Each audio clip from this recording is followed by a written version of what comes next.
Just walk away. Just walk away, and there will be an end to the horror.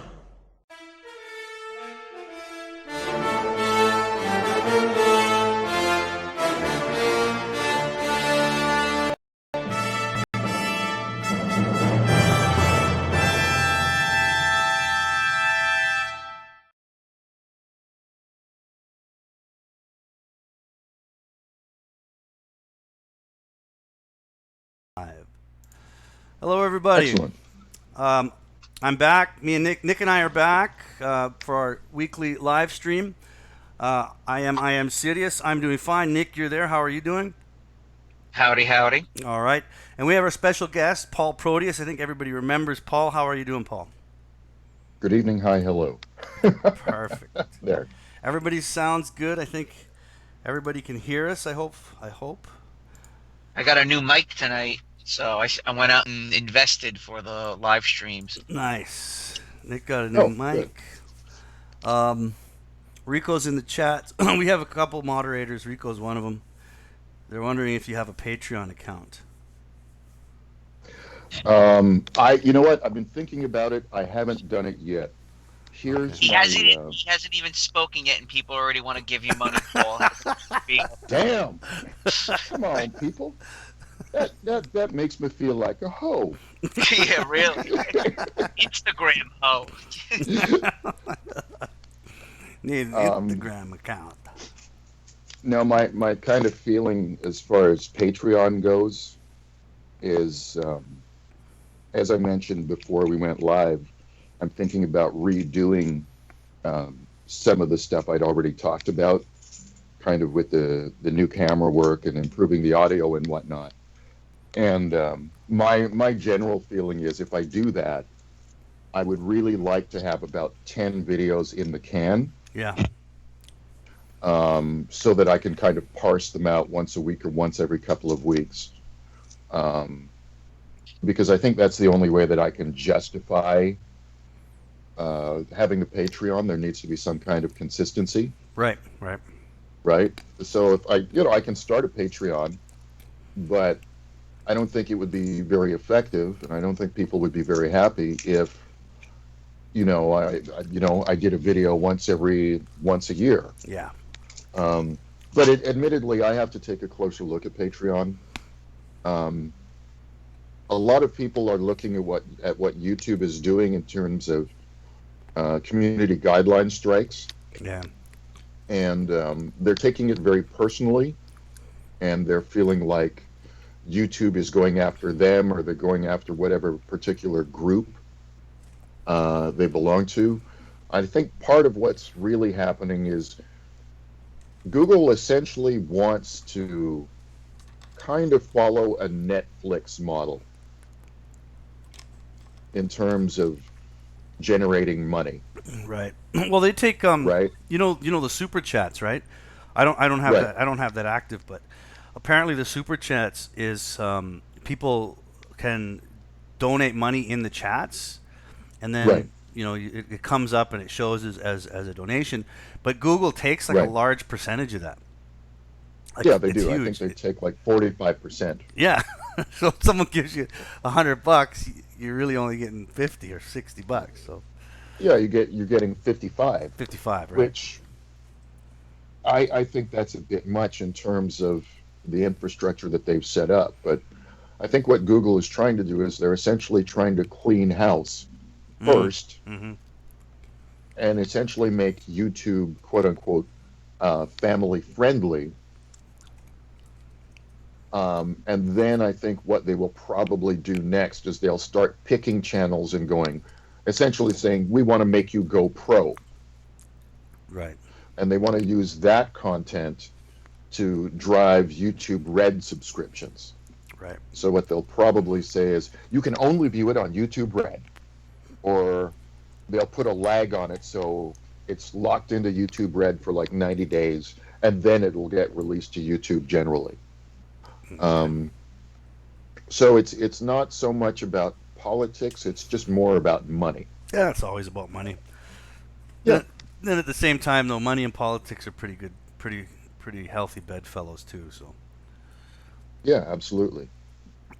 Absolutely. Well, I think if you decided to go and do some of those older videos and some of your original content and kind of reformat them, I think that'd be fantastic. I think a lot of people would like that. I think, well, I think, I mean, first of all, I'll say this. Initially, when I did the first few videos, I didn't think anybody was going to pay attention. Yeah. And that's my fault. I really didn't think anybody was going to listen. Because basically I was just kind of talking to myself and whatnot. Yeah. And now I think it's actually interesting because one of what we have right now is we actually have a lot of men talking to each other. Yeah. And I think that's fantastic. And it doesn't really matter where you're coming from ideologically as a man, whether you're tradcon, MGTOW, incel, PUA, regular guy, even if you're not identifying with anything, the important consideration is the conversation. Mm-hmm. Mm-hmm. Yeah, I would definitely agree with that. Yeah. So at this point, I think men are essentially number one fleshing things out, and I think in a way, women and feminism have almost forced the conversation. They've really forced men to start talking to each other. Yeah.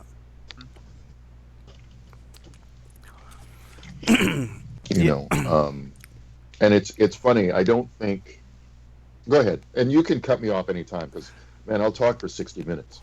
Okay, well, I was just going to add to that. I wonder how much the technology has a part to play in that sense, because maybe in the past, men did talk to each other, but where and when? I mean, it's not like men picked up the telephone and, I remember as a kid. Gossiped over the phone. Yeah, I remember as a kid, my mother was on the phone fucking for like hours and hours and hours at a time talking to some chick some woman she knows. Men never do that. They never did that. But I mean, they did when they met in, like, let's say a pub or a coffee shop or I think you know what? I think the greatest use of the greatest use of telephones for men happened during World War II. Right. And it was those dudes who had the phones on their back to call in the artillery strikes. That's when men use the phone the most. Life and death situation.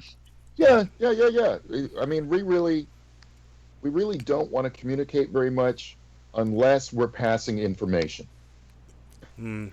It's like, if you just want to talk to me about how you feel, you got to give me something more. Yeah. Like I know I'm not the only one like that. No, but certainly most men are like, if you can find two men talking about how they feel for an hour, they're probably homosexual. You know what? I'm going to disagree with that. I know a lot of gay guys. They don't spend that much time on the phone either. Okay, let's say 30 minutes then. Because really, men really don't start talking on the phone like that until puberty, and it's because they have to. Mm-hmm. Well, you can. Right? They have to start. Do you know where a lot of younger boys are talking now is on the video game systems? Mm-hmm. My kid is playing games a lot, and and back in my day, when you played video games, you were talking to your buddies sitting beside you, right? Mm-hmm. Now he's online talking to a whole bunch of his buddies, playing games at the same time, and they're not in the same room anymore. Oh, sure, absolutely. I mean, I play I play Overwatch with a couple of guys from Utah that I've never met. Yeah, yeah. Well, Nick and I have never met. You know, Nope. No, we've never met. yeah. I think one of the things for male conversations is we like intermediary technologies, and we like to be doing something else while we're talking, right? So my dad's friends might have fixed the car. You know, Right, my friends and I will play video games, right. but to just be sitting and talking, no, not so much. Right. Not so much. And I think in terms of what technology's done to communications between the sexes, and even within the sexes themselves, I think for men, a lot of us now are really listening to things like YouTube. We're paying attention to websites. We're starting to see a lot more writing. So Turd Flinging Monkey just put out a book on Amazon, Sweet Corn and Ass, Oh, which I'm sure will be very good. nice. Yeah, he just did that. So guys are writing more, they're communicating more. Um, Women are using social media essentially as a means to drive their agenda. So a lot of the social movements around women really wouldn't have existed without social media. Yeah. Because they wouldn't have been able to get as much momentum behind them. I got a comment, Rico. I see I got this comment for Rico, but I think I want to come back to a little bit later when we get into some of the topics that I discussed before we came on here. Mhm. But kind of with what you're saying now, what we've been discussing now about kind of what men are doing. I mean, the more specific question I wanted to ask that maybe people want to hear you answer is kind of like, what what were your reasons for sort of drifting away from the format you were on before, as far as MGTOW and YouTube? Um, your reasons for kind of coming back now, and kind of your take on the condition of MGTOW right now. Well, I think initially I was surprised by the response. Mm. And I was surprised that there was such a strong response. I kind of take for granted what I do and the way I am for granted. And so I really had to sit back and look and go, yeah, I guess I can understand the response, because I mean, a lot of people are very serious, Yeah. right? This is serious things. It's serious, and it's male suicide, and it's hypergamy, and blah blah blah blah blah blah. And there's part of me. The thing is, if you use humor to convey an idea, you can give that idea legs, Yeah. True. right? I mean, if you use so hypergamy floats is a good example. Okay. I've heard other people use that phrase, and that lets me know that that's a really good encapsulation that men will use to tell other men to convey the idea, Right. right? Because men really like little things we can put in our pocket and kind of remember very easily. The definition. Yeah, exactly. Like, we love definitions. One of the reasons why men really struggle, for example, when arguing with women, is that men like the terms defined. Mm-hmm. When men are talking to each other, we're constantly defining the term. Okay, this is what we're talking about. Women hate that. They can't stand it. They don't want to define the term, right? Because they're operating from the perspective of feelings. And so if they define the term now and they feel differently about it a week from now, well, the term's got a new meaning, Right. right? Very, Which is part of where, that nonsense about mansplaining came from. yeah. Yeah. I fundamentally don't believe in mansplaining simply because the way that men speak hasn't changed. Yeah. It didn't suddenly change. All mansplaining is a new complaint. The behavior didn't change. And so on that basis, I go, this is not valid. But so, yeah, anyway, getting back to it, I was surprised at the response. I wanted to take a break, but I didn't intend for it to be this long. I just kind of got caught up in life and doing other things. Mm-hmm. And, there's an old blues song that says, I love you, baby, but what can I say? How can I miss you if you won't go away? All right. So in a sense, my stopping videos was a good thing, right? Because how else are people going to go, holy cow, you're still here? Yeah, true. I mean, the number of people who were like, dude, you still alive? Wow. It's kind of like what that happened. was really funny. It's kind of like what happened with Barbar too. He just he just dropped away, and everybody's like, "Where did he go?" Yeah. And I think that's important because one of the considerations is, to me, once you learn whatever lessons you need to learn and once whatever you need to internalize kind of gets inside your core, Mm-hmm. it's okay to step away. Yeah. Once you graduate from high school, you don't keep going back and doing the 12th grade every 5 years for something to do. Right.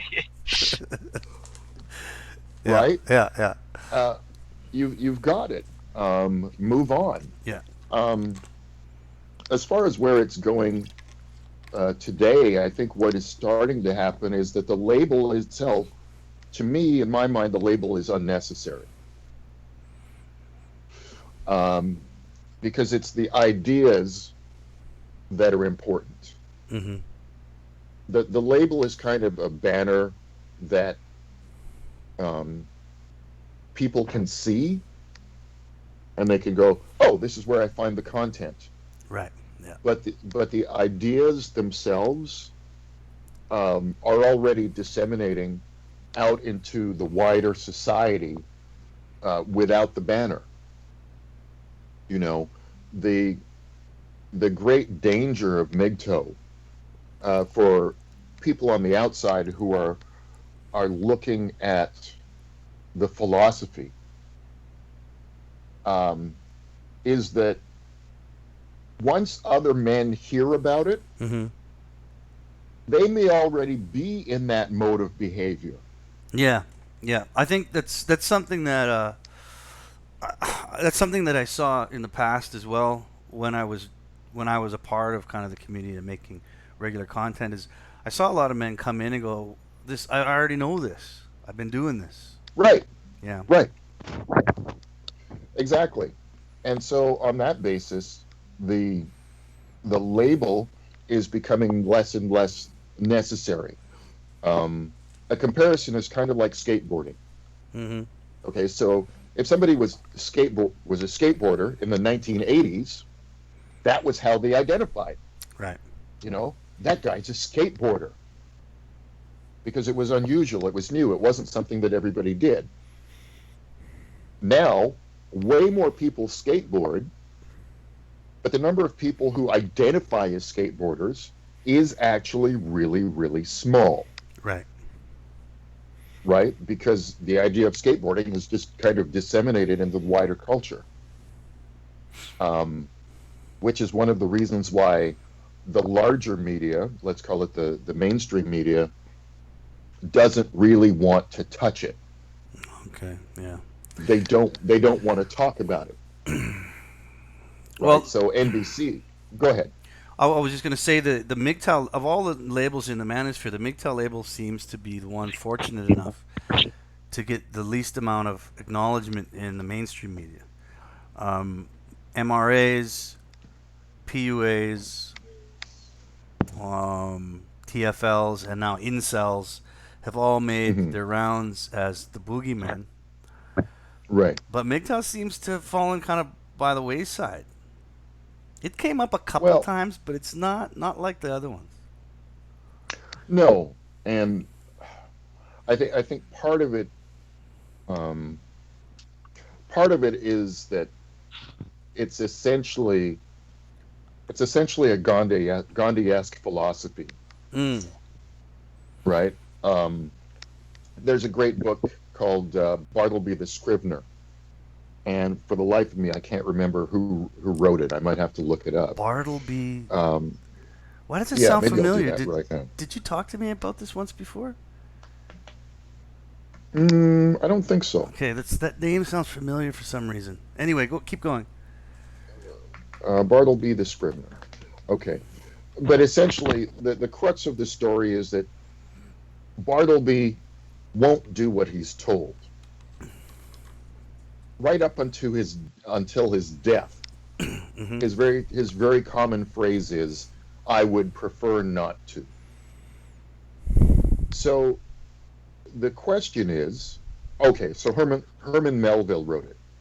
Okay. The thing is, that's very difficult to fight against. It's the same problem the army would have, for example, with a pacifist. Right. What do you do with somebody who refuses to fight? Who refuses to even touch the weapon? Right. Well, you wouldn't have them. You wouldn't have them. Yeah. Right, you wouldn't have them. And so if you make the decision, I can't have you, well, then he's won because you're giving him what he wants. Right. Right? How did Gandhi defeat the British? Nonviolent non-cooperation. The answer is no. Yeah. And so I think that's part of the reason that it's remained under the radar. Because the thing is, you can identify a PUA who's going out and he's sarging and he's hitting on a bunch of women. Right. And you can say, I don't like that. And you can make his life hell. Yeah. How do you even find the guy who says, I'm not getting married, I'm not having kids, I'm not living with a woman?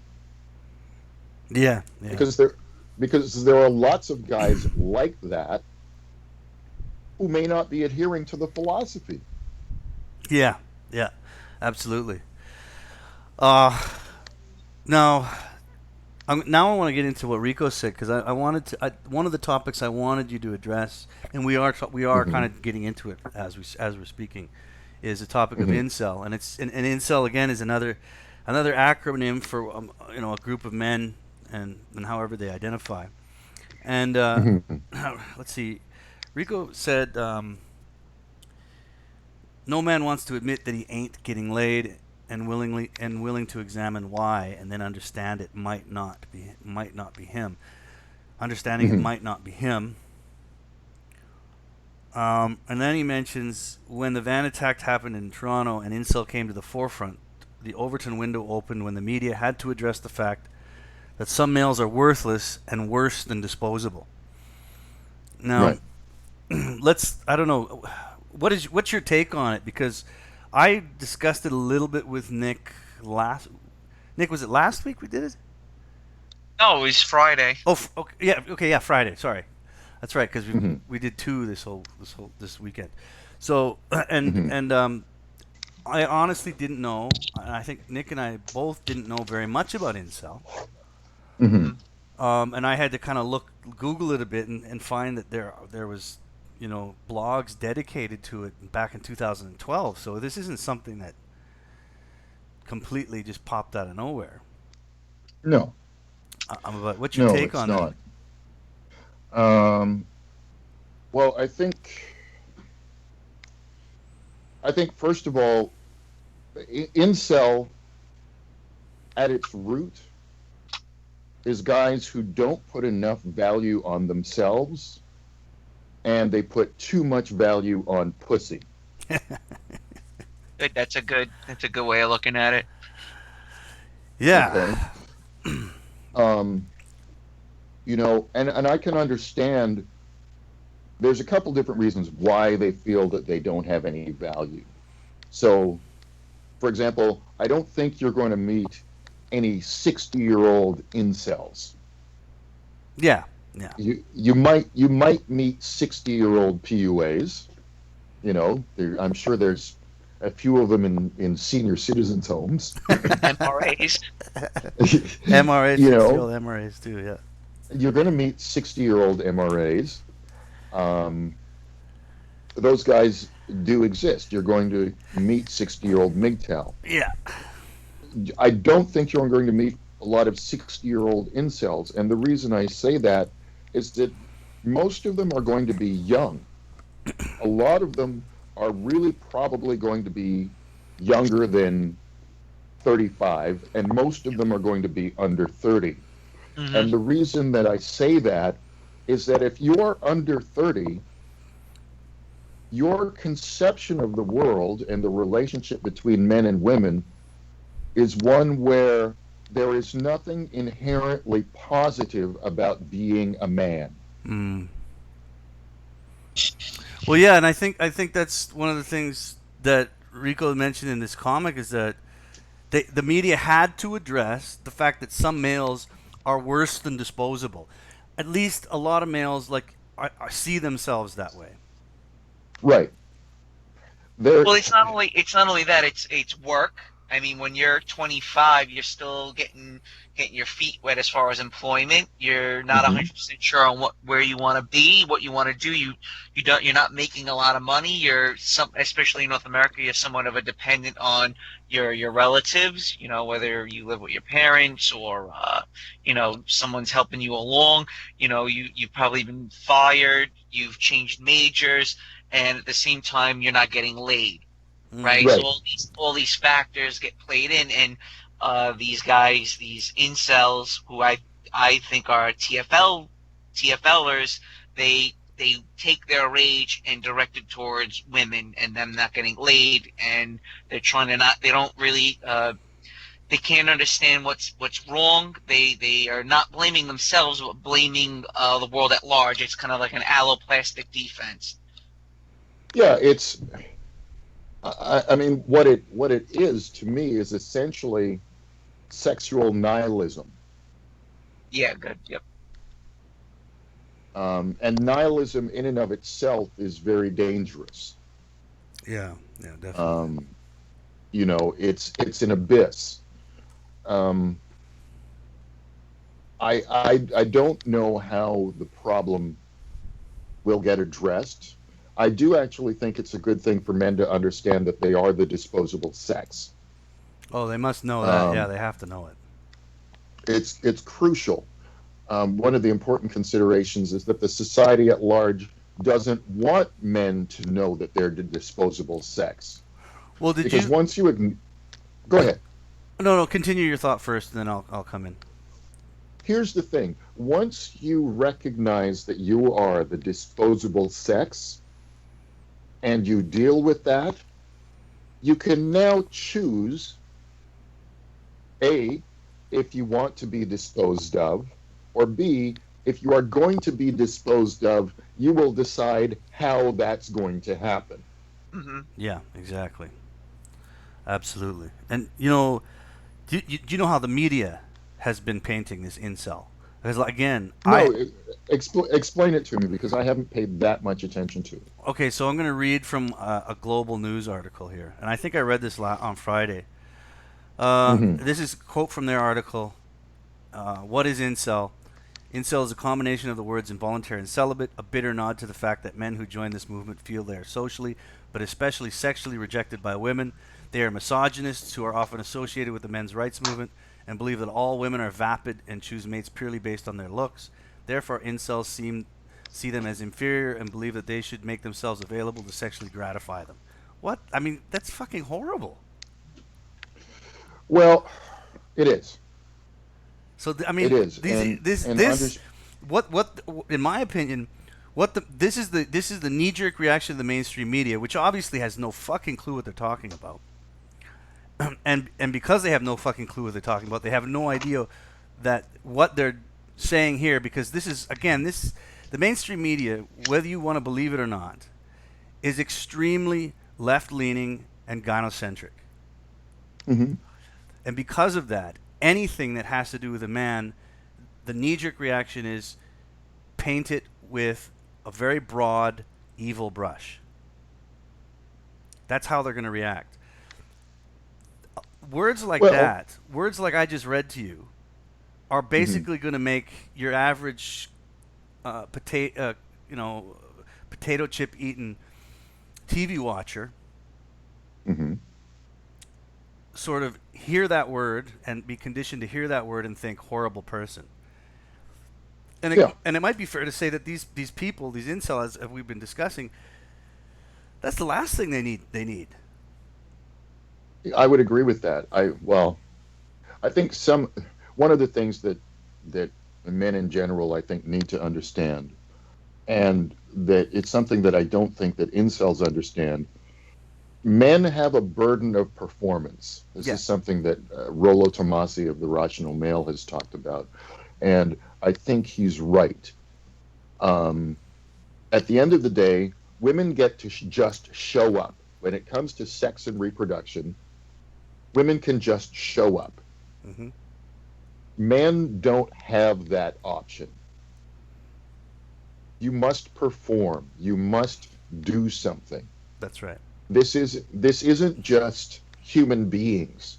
If you look at the rest of the animal kingdom, it's usually the male bird that's dancing around like a jackass, Yeah. trying to get the female bird's attention. Mm-hmm. And she decides whether or not the dance is actually good enough. You actually do have to do something. I understand their pain, I understand their confusion, but I don't think that sexual nihilism is the way to go, because ultimately that sexual nihilism is going to bleed into everything else. Yeah. And then what's the point of doing anything? Yeah. Or and then there's really no positive or negative in anything you do either. So then Right, you completely lose a compass of morality. right. which is You why if this event that occurred the way they say it has, is why it happened. Exactly why it's well, happened. I would like to see. I think the jury's still out on it. Yeah, Um, obviously.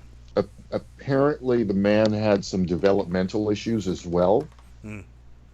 I'm not sure exactly what those are. I'm kind of hearing social anxiety.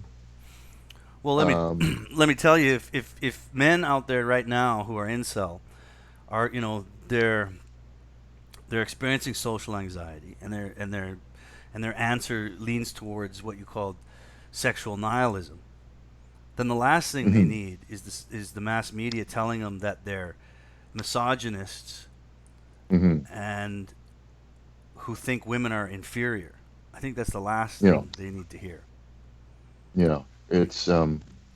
It's very tricky. I really feel for those guys. I really, I can't stress enough that I don't think it's the way to go. Um, Yeah.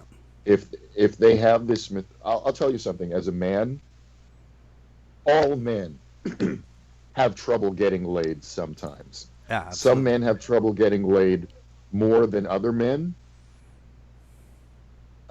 It's common, well, it's common, for example, where you might have a great summer.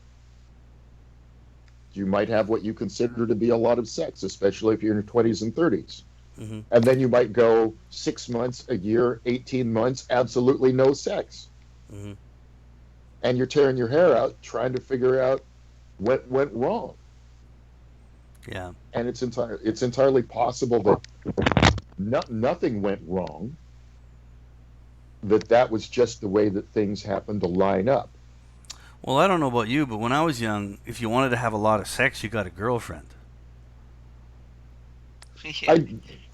I did that for a while. It's true, and the other thing is, young men do have sexual needs. It's an illusion to pretend otherwise. Yeah, absolutely. That's a mistake. I mean, the question is, like, essentially, the way I look at it right now in this country, if you don't have a girlfriend, it's very difficult to get laid. Yes, absolutely. Especially if you think you're going to get as laid as often as you did when you had a girlfriend. You know what I mean? Like, Yeah, you might still be able to get laid, but you might be dry for weeks, months at a time, and months, yeah, months at a time. months. So Seriously. yeah. I mean, So the thing I would say is, until you, until you're going through bottles of hand cream monthly, don't worry about it. yeah, yeah, yeah, absolutely. It's fine. The Well, the trick is to keep doing what you do and work on yourself. well, and if you kind of have to look at it as I always go back to a form of discipline. See it as a form of discipline. Sure, Embrace it as a form of discipline. And sure. if you're celibate involuntarily, just embrace it as involuntary discipline, where you have to, okay, now it's time for me to discipline myself and discipline myself to be away from that desire. I mean, we Yeah, fast. People fast all the yeah, time. And for Christ's sure. sake, food you have to eat. Sex you Yeah, don't have to have it. You're not going to yeah. die. Yeah, it's and one of I think a lot of guys need to understand there is no shortage of women. No. Half the planet is women, but women work really hard at creating the perception of a shortage of women. Hmm. Because if you can do that, then you can inflate the value. Yeah. Now you have to do this. Now you have to do that. Now you have to do the next thing. No, there's women all over the place. I think that's one of the reasons why I don't really like the PUA concept so much. And I Hmm. and I think that it's a simple fact that even Rico said is, and you said it. All men at some point are incel, whether it's 6 months of Yeah, this year or yeah. a year after you broke up with your girlfriend, whatever. All men Hmm. at some point in their lives are involuntarily celibate, and I think by pressuring men to sort of um, try to fight against that is dangerous. Hmm. I think that's Yeah. dangerous. It's I think it's a lot easier if you accept it. It Yeah. just that's that's part of being a man. Yeah. Sometimes when I go through a dry spell, I can't help it. I'll be laying in bed reading a book, and all of a sudden I'll think, man, what if what if that chick is the last time I ever have sex in my life? Yep. Absolutely, man. You Absolutely. know? And then I kind of get the cold sweats, and I have to get up and light a cigarette, and then I kind of pace around the room like, the hell am I going to do if that was the last time I have sex? Well, I can't. that's why when I have sex, I learned from a coworker, a black coworker told me, you fuck them like you're gonna die the next day. Every time you hit it, fuck it like you're gonna die. I like that. I like that. And I took that. I took and ran with it, man. Yes, That makes yes. sense. That makes There is definitely value in being able to have sex Phone it in. well. Don't phone it in, man. No, don't phone it in. And I think the other thing is this, especially once you're finished practicing, because there's a point in a man's life where he's had enough sex that he's no longer practicing. Have your standards. Mm. Just because a girl says she wants to, if she doesn't meet your standards, you don't have to. Yeah. And in fact, that's part of how you increase your sexual marketplace value Yeah. by saying, okay, I'm not hitting if she doesn't measure up, she doesn't measure up. Yeah. And that's that. Women hate that idea, Hmm. even though they have standards all over the place. Like I call it the 666. You got to have a six pack. He's got to make six figures, and he's got to be at least 6 feet tall. Yeah. Right? She might be broke working at Taco Mio, 5'4", 230 pounds, but she's talking about she wants a 6 foot tall, in shape guy. Yeah. Yeah. Rich guy. And no rich guy, and nobody says anything. Yeah. Of course, that's what you deserve. Yeah. Right? But if you believe that's what you deserve, then there's a whole lot of misery if you don't get that. Yeah. And I think that's where a lot of women are now. There's a lot of miserable women walking around. That's right. Hooked on prescription pills, SSRIs, rampant. Have dogs Yeah. as pets. Dogs, Well- fucking dogs. Well, the rate of alcohol abuse and drug abuse among women is going up. Yeah. Yeah. It's getting going up for sure. And I wouldn't wish that on anybody. Those are terrible, terrible things to fight with. And I think the degree to which you demonize one sex and you deify the other, you're going to magnify the problems. Mm-hmm. Yeah. Because if you're a woman and you're hearing, you're awesome and you're wonderful and you can do it everything, but in your core, you know, you're just another vulnerable human being, and you know that you don't want to measure up to that. That's a horrible feeling to feel like you can't just be you. Mm-hmm. Yeah. No, and I really think that's a good point that needs to be shared around the community of MGTOW, is not only embrace if you're ever going through the phase of incel, which everyone will, embrace it. Yeah. Embrace it. Yeah. See it as a form of discipline where you can learn to kind of harness that energy and focus it in another way. And on top of that, have some standards. Don't just fuck anything. Yeah. Have some standards. Now, I admit, when I went through my practice phase, Mhm. there was a lot of embarrassing pussy in there. I'm not going to lie. Yeah. Oh yeah. Everybody. You know, now I turn down more women than I say yes to. Yeah. Because I'm just like, you know, like Nick's friend said, you know, hit it like you might die tomorrow.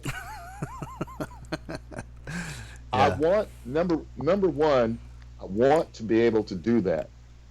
And number two, I don't want some woman showing up looking like Ernest Borgnine at my funeral, like, yeah, I was the last woman he had sex with. Yeah. I don't want that. Yeah. Yeah. I definitely don't. So it's all right. It's a big world. There's lots of things to do. Yeah. And the interesting thing is, the more you do your own thing, the more likely you are to have women show up anyway. Yeah. Well, and Because a big, sorry, go ahead. Okay, I was just going to add in. A big secret with women, universally, they can't handle to see a man just plain old happy doing nothing. Yeah. It's real hard for them. Well, you'll get a lot of slack if you're a single man and you're happy. Holy shit, that confuses the hell out of people, man. Yeah. Yeah, it does. It confuses the hell out of a lot of people. And you know, Nick and I did a show on Dave Sims' Tangent, and if you haven't read it, I suggest you look it up. We can talk about it at some point later, but Okay. it's a brilliant piece of work. It precedes MGTOW by a decade. He's a Canadian comic book artist and writer who was the most successful independent comic book ever. And he wrote this piece, Tangent, and in it there's one piece that goes, if you leave your dick alone, it'll leave you alone. Yeah. It's absolutely true. Yeah. It's for the younger guys who are still in their 20s and 30s, I would say, you know what, once you cross about 35, things get a lot easier. Yeah. They do, because essentially the big head takes over from the little head. Yeah.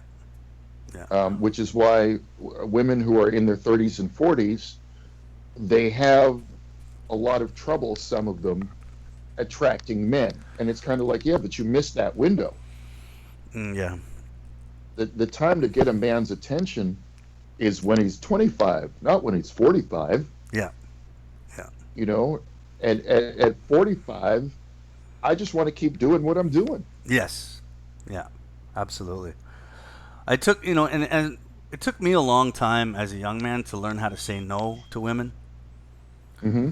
That's something that I had to learn myself because nobody fucking taught me. Right. Right. Exactly. Nobody teaches men it's okay to say no. Yeah.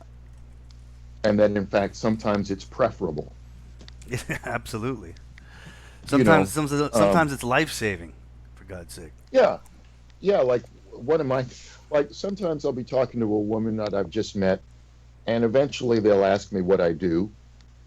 And to be honest with you, if I'm not interested, I tell them I'm a goat herder. I'm I a do. I tell professional them panhandler. I'm a goat herder.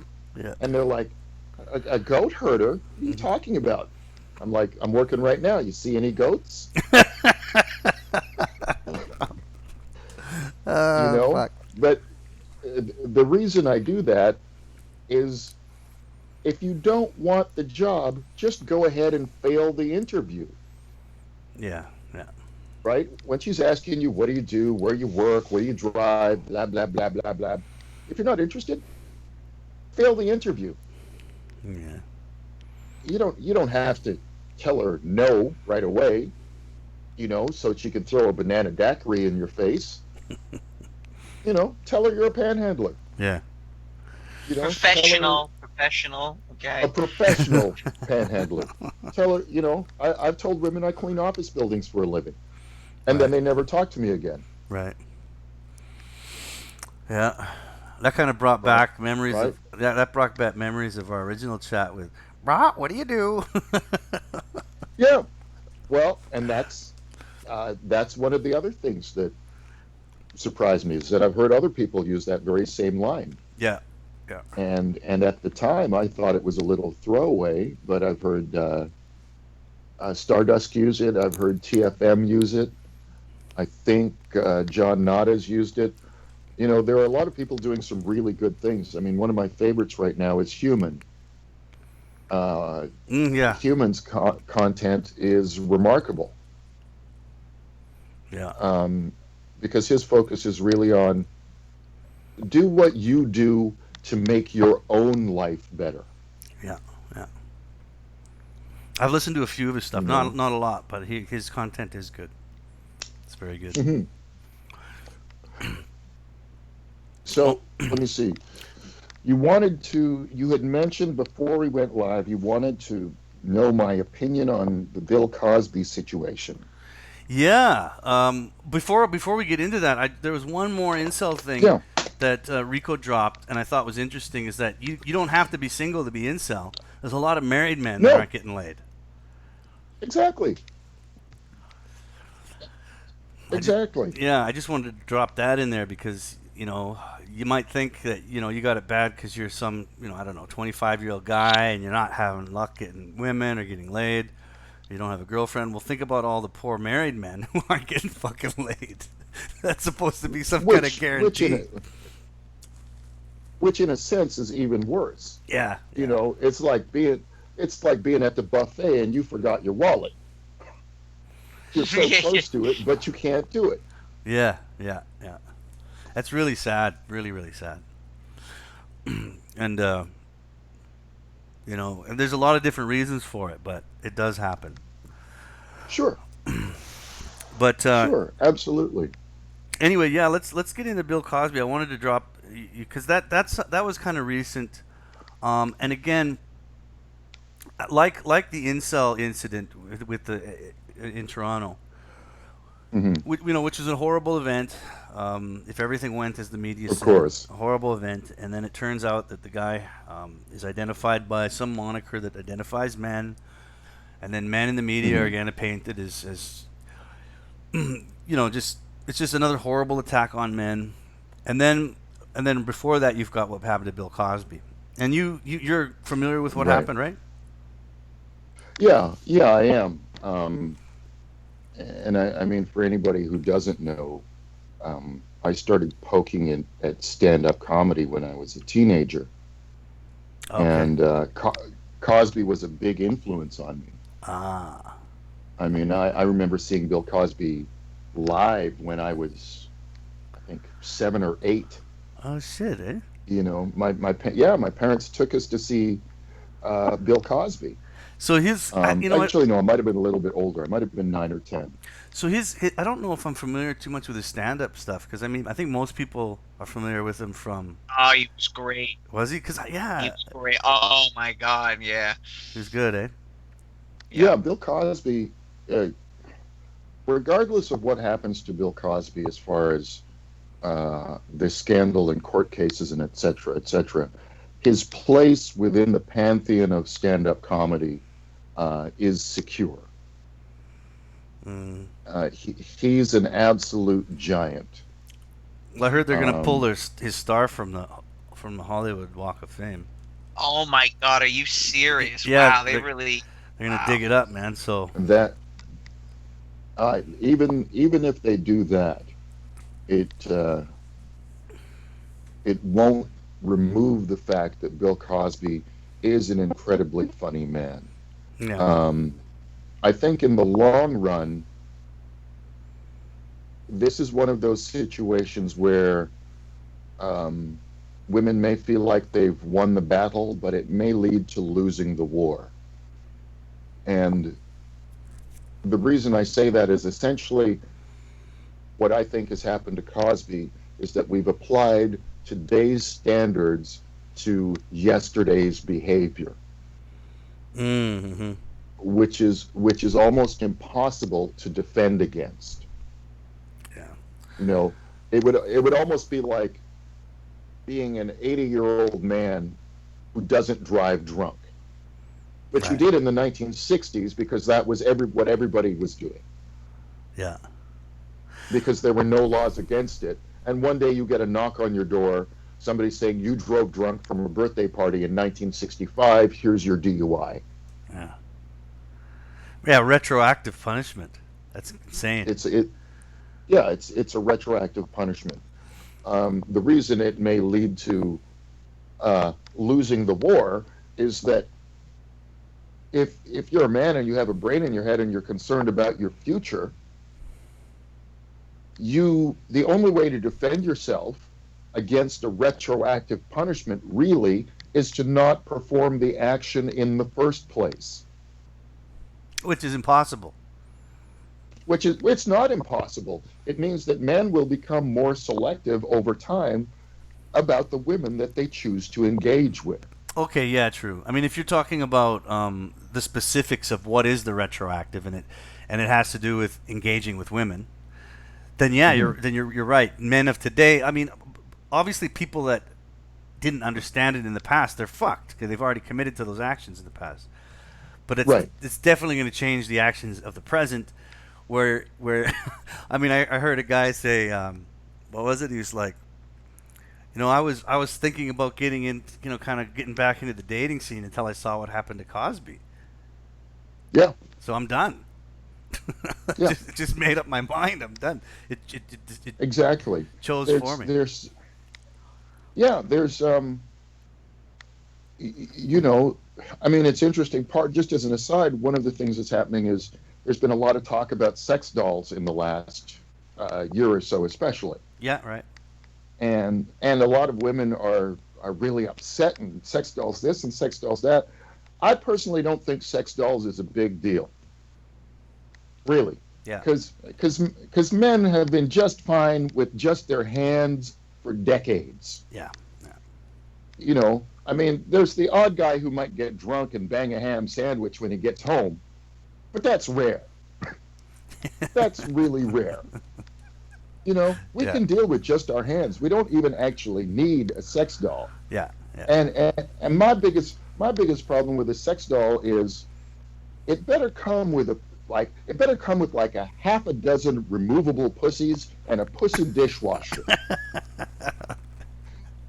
Because after I bust my nut, I don't want to be rolling off the doll taking out the pussy, walking to the kitchen sink, doing the dishes that are in the sink, putting the dishes away, washing the pussy, drying the pussy, and finally putting the pussy back. Before you hit it again, I'm right? going to want to go. I don't want to have to do all that before I finally go to sleep. Right. At the very least, give me a jar big enough for me to put the pussy in so I can buy some barbicide and just put it in the antiseptic solution, and I'll deal with it in the morning. Right. Like cleaning the dishes. Like a little mini, or just dishwasher friendly. So you don't have to wash it with your dishes. You could just load all the pussies into the dishwasher, turn it on, and go to sleep. Yeah. Give me a mini pussy dishwasher that sits on top of my bar fridge, and make sure to disguise it so it looks like a stack of books or something. Right. So when my dad walks in, he doesn't see something in bright red. Pussy dishwasher. I don't want that. Disguise it as a Bible.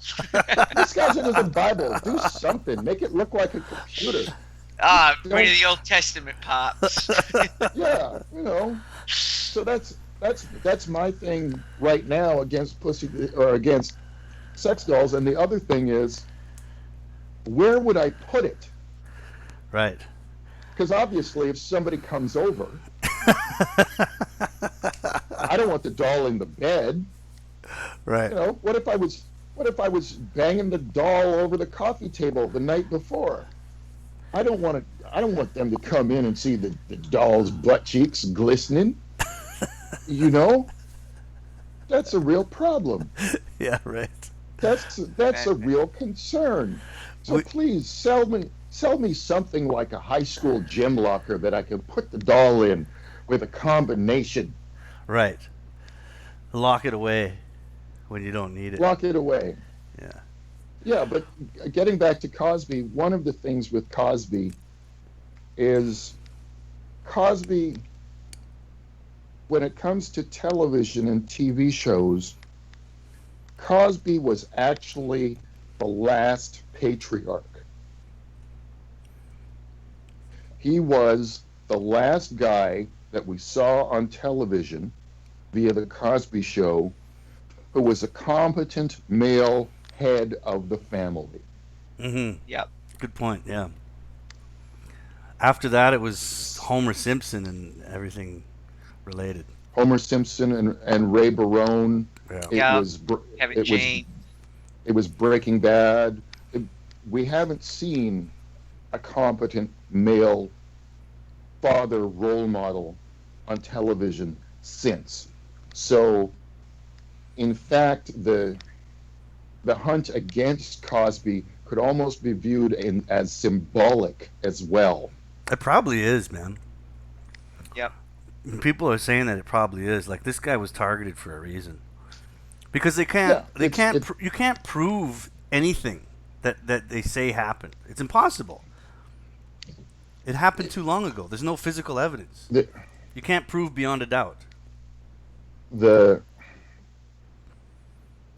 I guess the thing is, the current social climate that we find ourselves in no longer operates on proof. It doesn't. I don't think it does. It operates on feelings. Yeah. Which right now can seem like a great way to go. But it's also important to consider that Mao Zedong, Pol Pot, Stalin, and Hitler also ran on feelings. Right.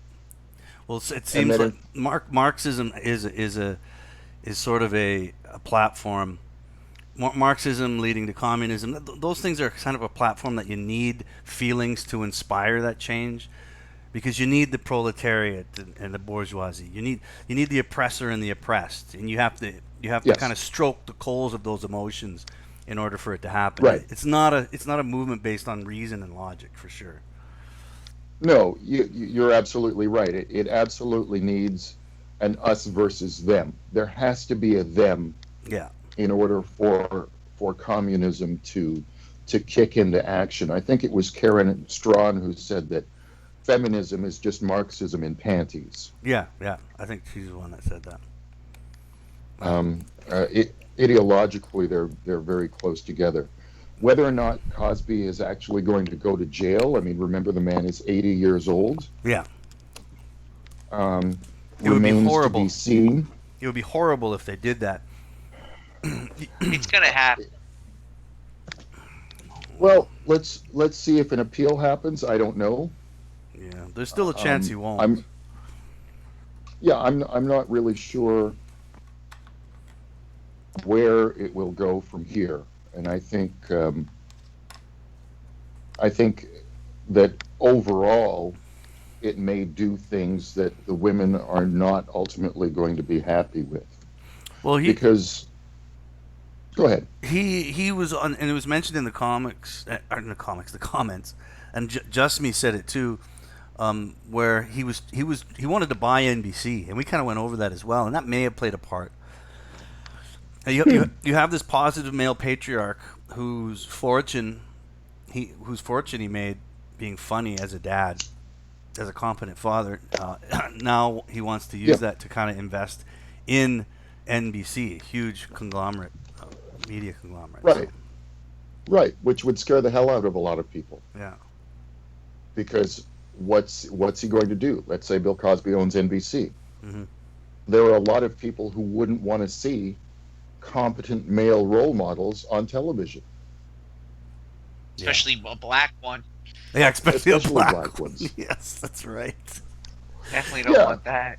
Oh, Yeah. So much for My Brother's Keeper by Obama. yeah. No shit. Well, the people who fought against My Brother's Keeper were ultimately women. Yep. Because part of that welfare. Well, part of that was, post the 2008 recession, they said, okay, we're going to do a bunch of investing in infrastructure with shovel-ready jobs. Most of those jobs would have been done by men, in part because women don't want to do those jobs. And so they fought against it because there wasn't enough for women. And I think this was a terrible idea because you need someone to maintain your infrastructure. If you don't maintain your infrastructure, buildings crumble. Yeah.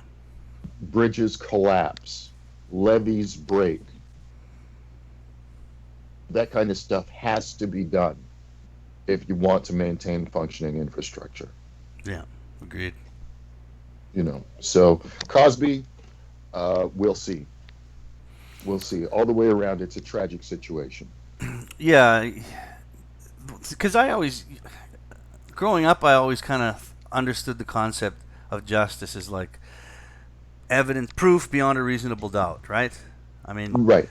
And if you don't have physical evidence, how the hell can you even perform that?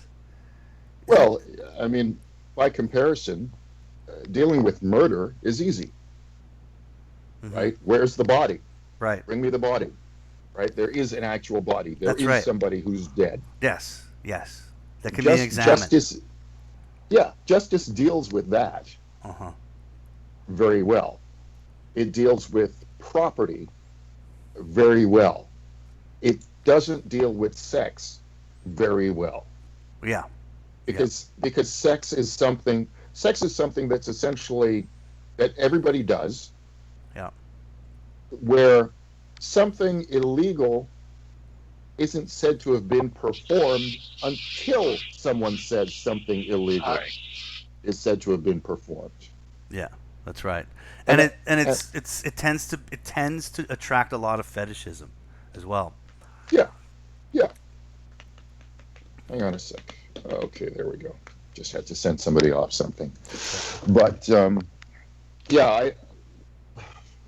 let's see where the whole thing goes. I think, going back to what you were saying about MGTOW and where does it go? Yeah.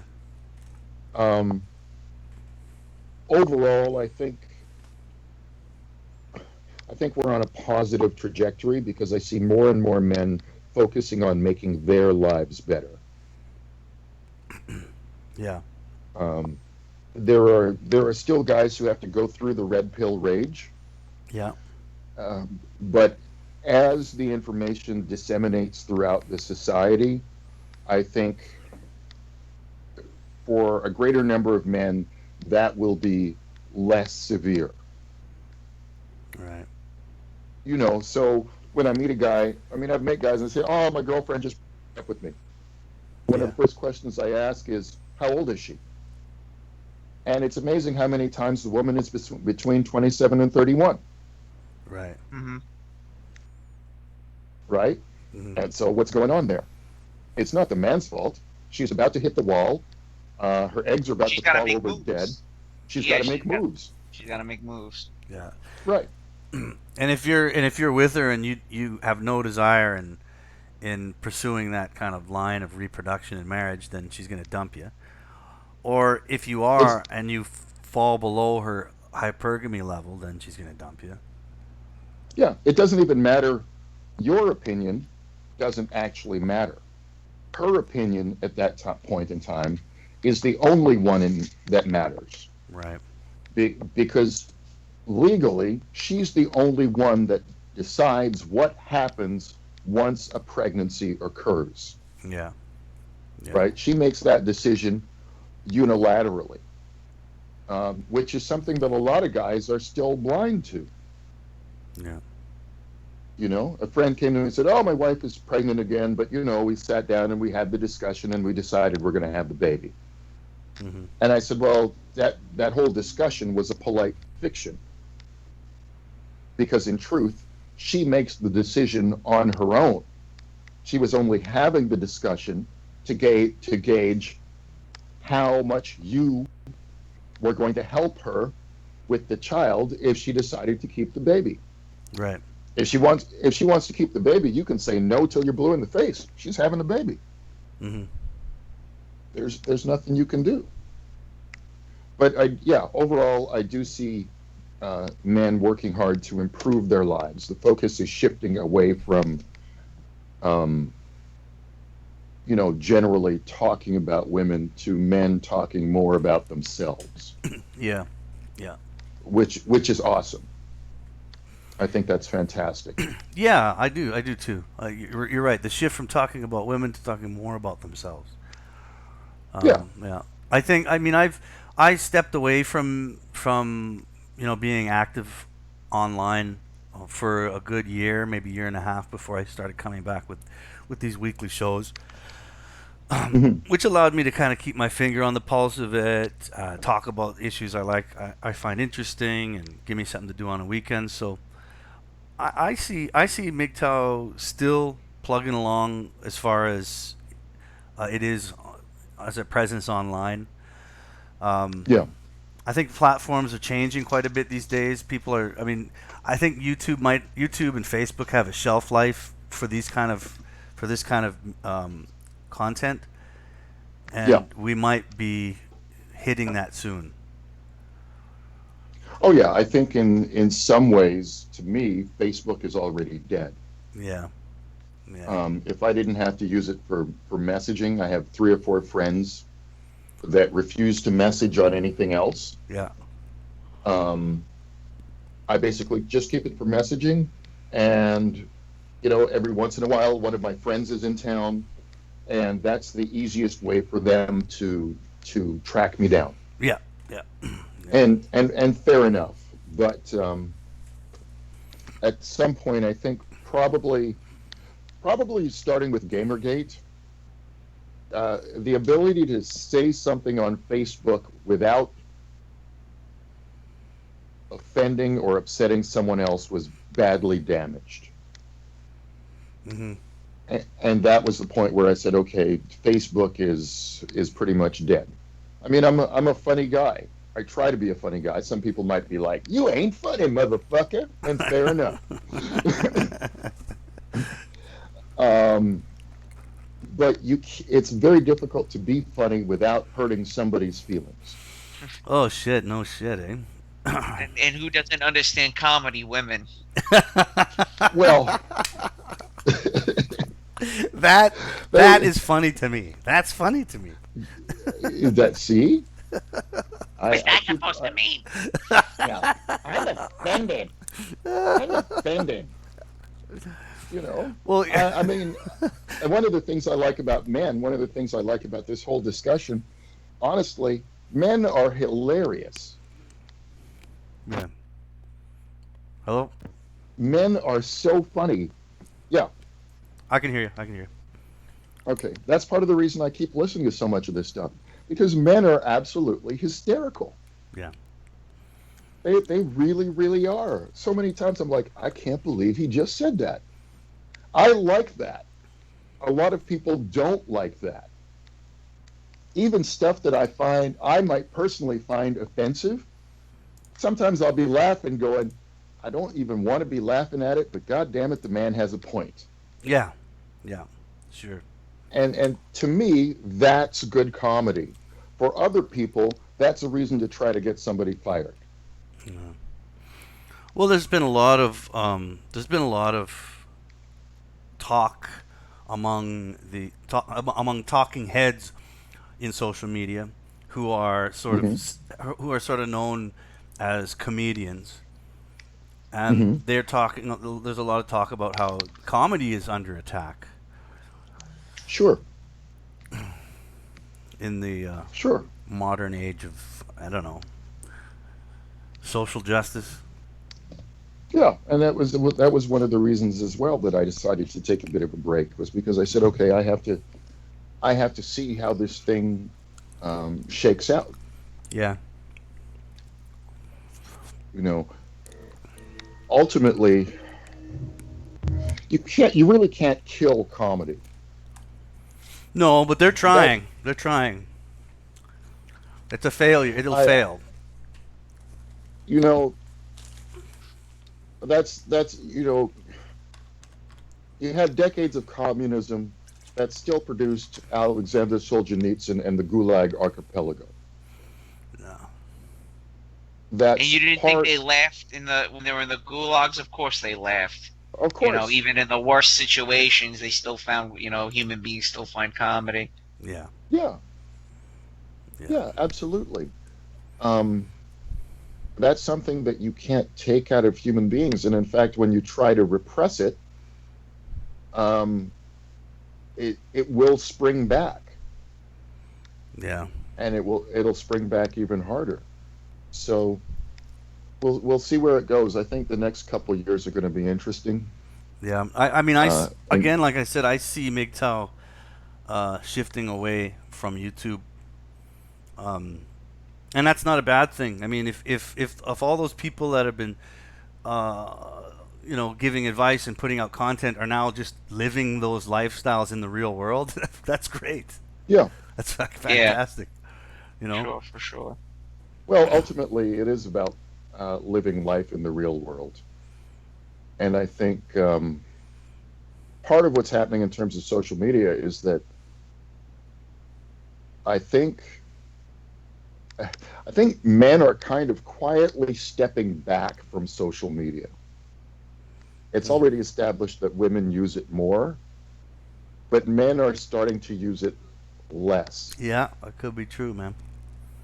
Yeah. I mean, I hit a point for myself where um, I was watching what was going on, and I said, okay, that's it. Um, I'm canceling all of my dating apps. Done. I was like, I deleted Tinder, I deleted Bumble, I deleted Plenty of Fat. I'm just like, I'm out, bitches. I'm out. Yeah. Uh, because I was just like, this is untenable. Yeah. It's depressing, really. Yeah, yes, it's depressing. Well, Nick's Damn been right, it's depressing. sharing a lot with me about some of the apps that, like, what was it, Bumble we did, or Bim? Yeah, we covered Bumble heavily. If you Hmm. just drop in Western Women and Dogs, you'll see we did two parts on the disaster, which is to be witnessed on Bumble and a little bit of Tinder. Yeah, and it was really eye opening for me because I've never used any of those apps, and I think it's just because I missed that by a generation or like half a generation. You know what I mean? I, Right. I kind of went just a little bit too old to get into that and to understand it. and Right. so I kind of missed it. And from someone looking at it on the outside that's never really partaken in it, and from what Nick has showed me, and I don't have anything against it. I mean, if people want to use it to I don't know, try to find love or whatever, that's fine. But from me looking at it on the outside, it looked very depressing. It just looked really It is. depressing. And I think that is part of what may have driven some of the feelings of some of the incels, because they have the mistaken assumption that everybody else is on these dating apps having loads of sex except them. Yeah. Well, it's the you know, 80-20 rule. It's an 80-20 rule. It's on social media, and it's just women, glorifying the exuberant amount of expenses they have. Again, we covered women going to Greece. We covered women, traveling. Wearing expensive clothing. Again, materialistic goods, and pretty much showing guys you can't afford me. Average Joe watching porn, sitting in his mother's basement, you can't afford this deity, right? Right. That adds the fuel to the fire. Maybe we should actually be like the Jehovah's Witnesses. MGTOW should actually have pamphlets. We should go door to door.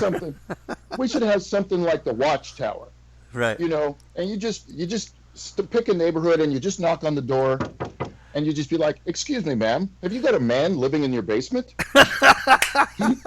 Yeah, right. And if she says yes, have you heard the good word? At least.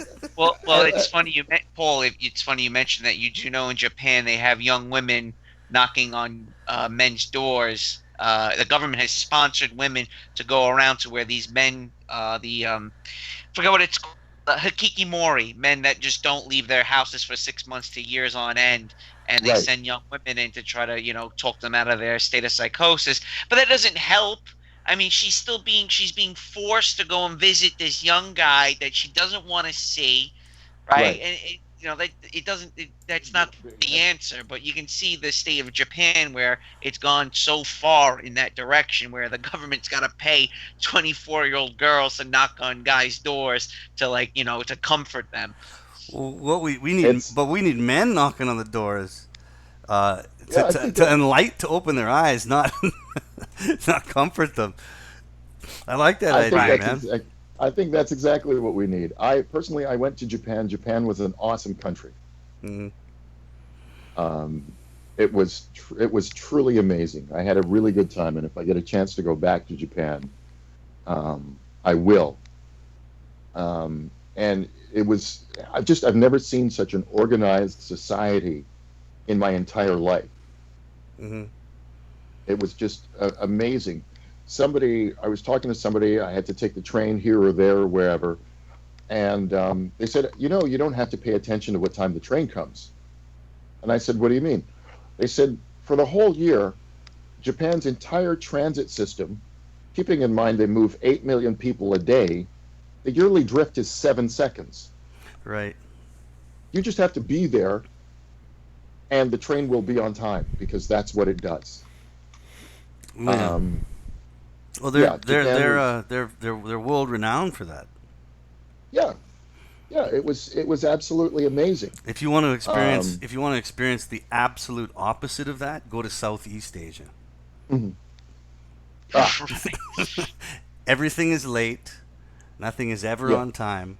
That's smells dusty. Yeah. But I think it's important to experience different parts of the world. I think men and women actually travel for different reasons. Mm-hmm. I think there are a lot of women who are traveling out of a sense of status. Yes. My friends went to Cancun, therefore I have to go to Cancun as well. Brings back Santorini, man. Yeah. Really, if you really want to pick up women, all you really have to do is load up Tinder and look at where they're posing, and just go there. And I guarantee you, there'll be a line of 300 women waiting to have their picture taken in exactly the same spot because they all pose in the same spot. That's Well, where you really need to go back to our older videos, man, to see the stuff we've covered because it's mostly Greece, Yeah. Santorini. Hmm. Definitely look up Santorini, and you'll know exactly what we're talking about. Yes, you are 100% correct. They again, it's their collective mentality. They all have to go to a certain location, and me and Yeah. AM have covered that. Guys want to do the complete opposite. We want to go Yeah. where no man's gone before. yeah. Exactly. Yeah. They all want to Exactly. It's they all want to go where Google Maps says 500,000 thoughts have been here. That's where yeah, they Right. all yeah. want to go. Yeah, exactly. You're right. They're just a member of the Thought Patrol. They just want to go to the same places. It's got to have the right amenities. And you're right. I want to go where Gotta other be people. expensive. Yeah, completely the opposite to me. Hmm. I mean, if somebody's like, "Hey, there's a country where you can safely sleep on the street and it's 25 degrees year round," I'm going there. Yeah, absolutely, man. Yeah, right. Really, Yeah, because it's dirt cheap and I can travel light. yeah, That's what I'm interested in, and I think socially, that's one of the things we're seeing in North America is uh, this split via consumer lines where women are buying most of the condos, they're buying more of the cars, they're buying more of the disposable goods, and a growing number of men are moving in the opposite direction and saying, "I don't need this crap." 100%, Paul. 100%. There is a huge gap growing between men and women, and again, women want more than what they have, Right, while going in the complete opposite direction of this. yeah, right, exactly. I mean, to me, the less stuff I have, the more I'm winning. Um, to women in my age group, that looks like failure, yeah, right? Like, what's wrong with you? Well, it's about Uh, self-preservation first. I mean, again, this goes back to the Bill Cosby situation where you're trying to preserve yourself. Last thing you need is be brought up on rape charges because you started making out with some drunk girl at a bar, like yeah. yeah, Fuck. yeah, self-preservation is a good point. Um, somebody, people seem to have forgotten that it takes men and women to make babies. And Mhm. it, No, we don't talk about that. no, Contraception and abortion. that's ridiculous. Men and women to make babies? That's rubbish. You'll be shot in America if you brought up the idea of getting rid of contraception and abortion. Well, I mean, I guess the point I was going to make was if men don't get what they need out of the deal, sooner or later, a greater number of them are going to walk. And part of that is what's fueling a lot of female anxiety. Mm. Um, and for the women of today, it's not entirely their fault.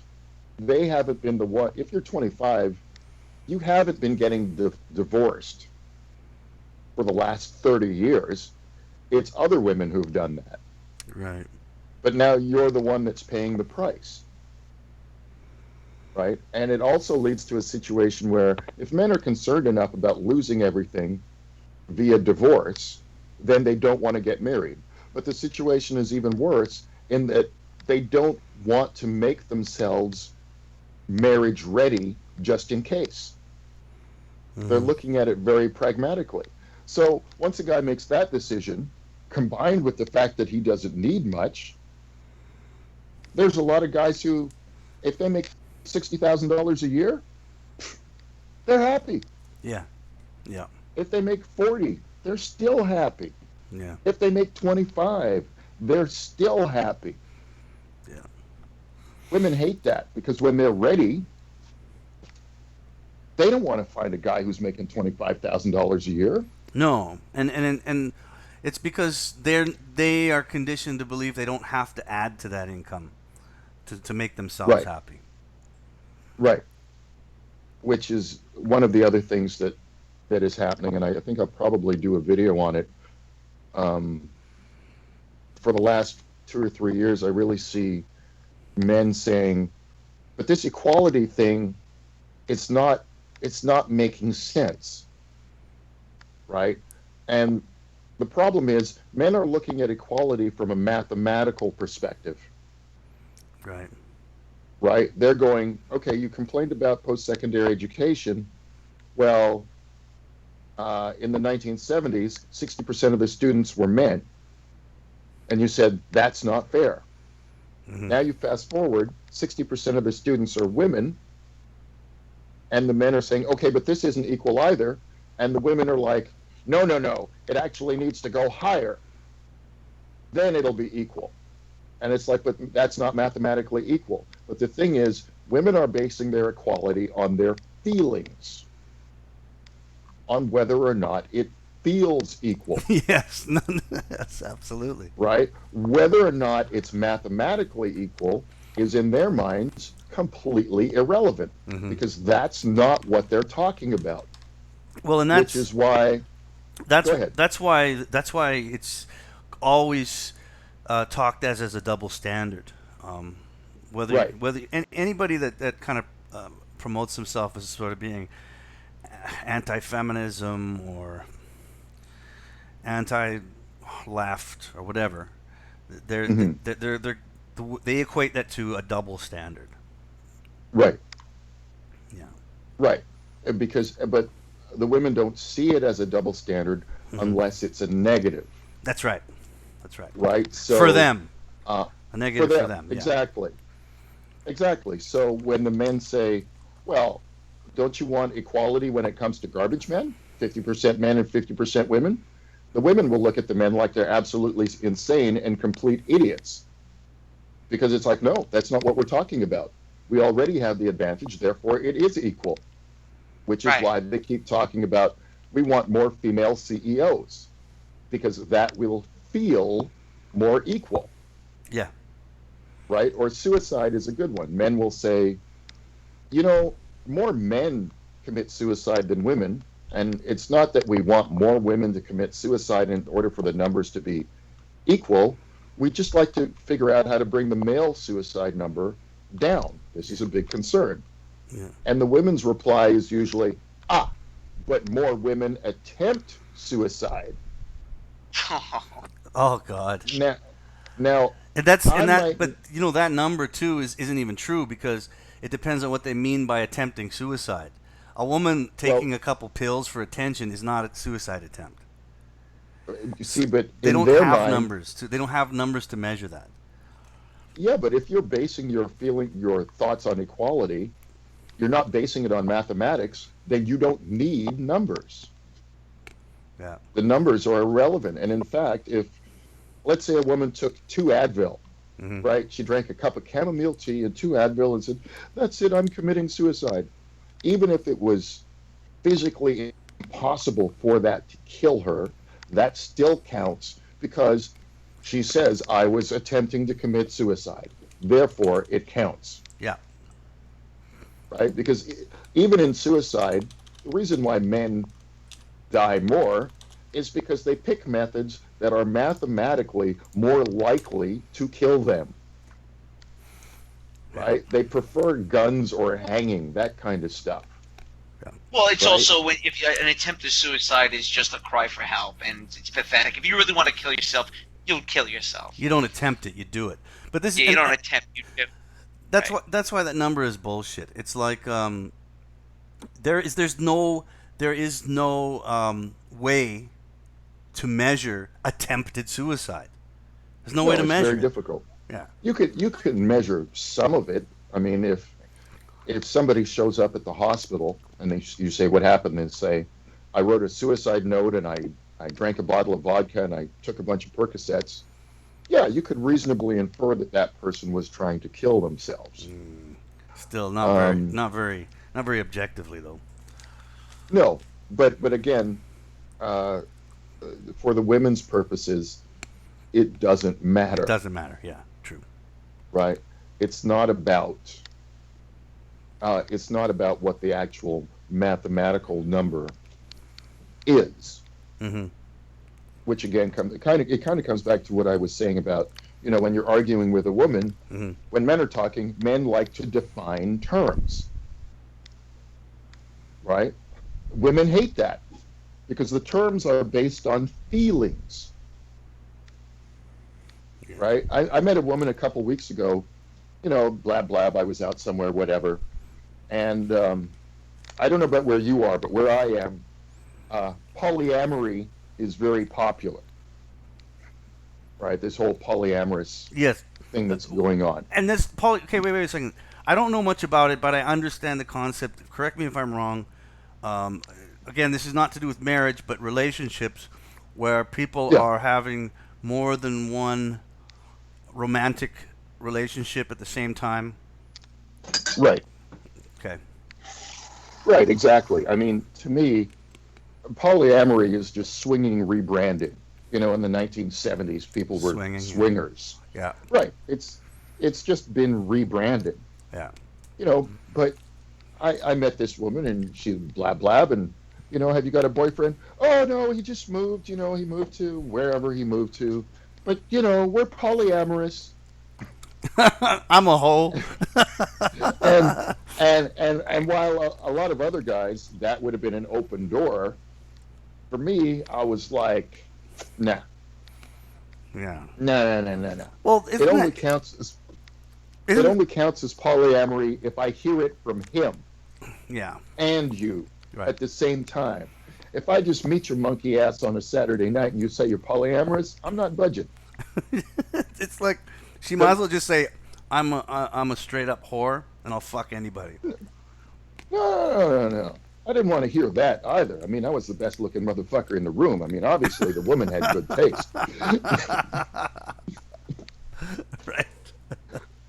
But the whole polyamory thing, that's something to be aware of. Yeah. Personally, if you happen to want a relationship, avoid polyamory. Yeah, absolutely. That's, to me, is just kind of common sense, but what the hell do I know? Listen, I have to get going soon. Why don't we give this another, what do you think, another 10 or 15 minutes? Yep, absolutely. We can do 10, 15 more minutes. Now, we've kind of covered a lot of the topics that I wanted to. One more. Did you get a look at the woman that accused Bill Cosby of rape and won the court case? Did you see her? Did you see what she looked like? No. What? You've If Bill never Cosby- seen what she looked like? Look, I have. no. I use logic. I have sense. If Cosby is 80, they're saying this happened in the 70s.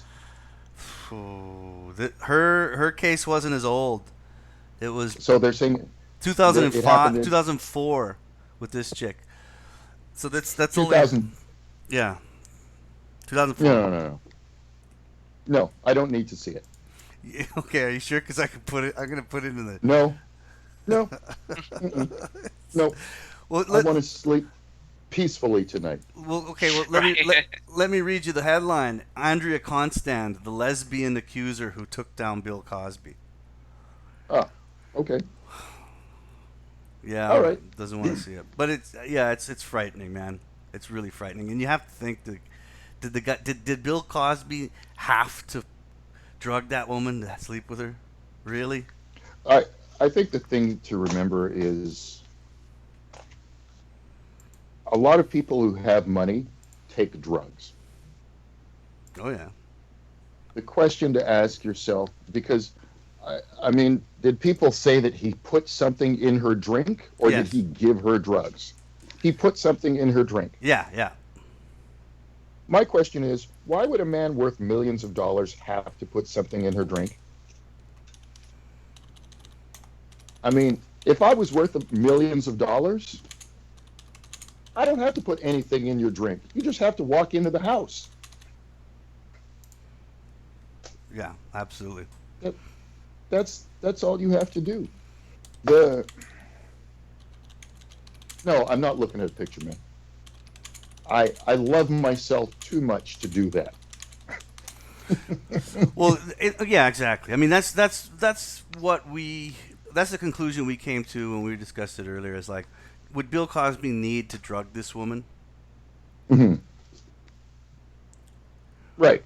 You know? But again, because we're dealing with feelings, whether or not he had to drug her, whether or not he did drug her, is irrelevant in the current climate that we find ourselves in. Yeah. Which is, yeah. Let's see what happens to men and women in dating in the next few years. It's interesting. Every once in a while, I go out to bars, check out some music or whatnot, and I'm amazed sometimes at the lack of men. Yeah. Just the lack of men in bars. Yeah. It's not worth it. It's not worth it going to a bar. And I that was one reason that pushed me to moving to Southeast Asia was the male redundancy. Same group of guys going out, same places. None of the women are interested. The women are in little groups, little wolf Mhm. packs, where it's a Mhm. little powwow of them looking at each other, and they Mhm. don't look at what's at the other side of the bar. And for the few women that do interact with the guys, they're trying to get a free drink out of it. Who wants to do that? I mean, look at Ladies' Night. Ladies' Night is what? Free drinks for the women, not for the guys. Right. Sexism right there, right? So what's the point of you going out spending $8 for an IPA beer, risking losing your license, driving a car drunk? Mhm. Then you factor in if you do that every weekend, Mhm. how much money is going to you going out drinking, looking for women that you're never going to get to fuck, Yeah. right? Right. It adds up. Yeah. Of course it does. Of course it does. And for a lot of men, they will reach that conclusion at some point in their lives. Part of what we've seen in the last 5 or so years, especially, is that the age at which that happens is becoming younger and younger and younger.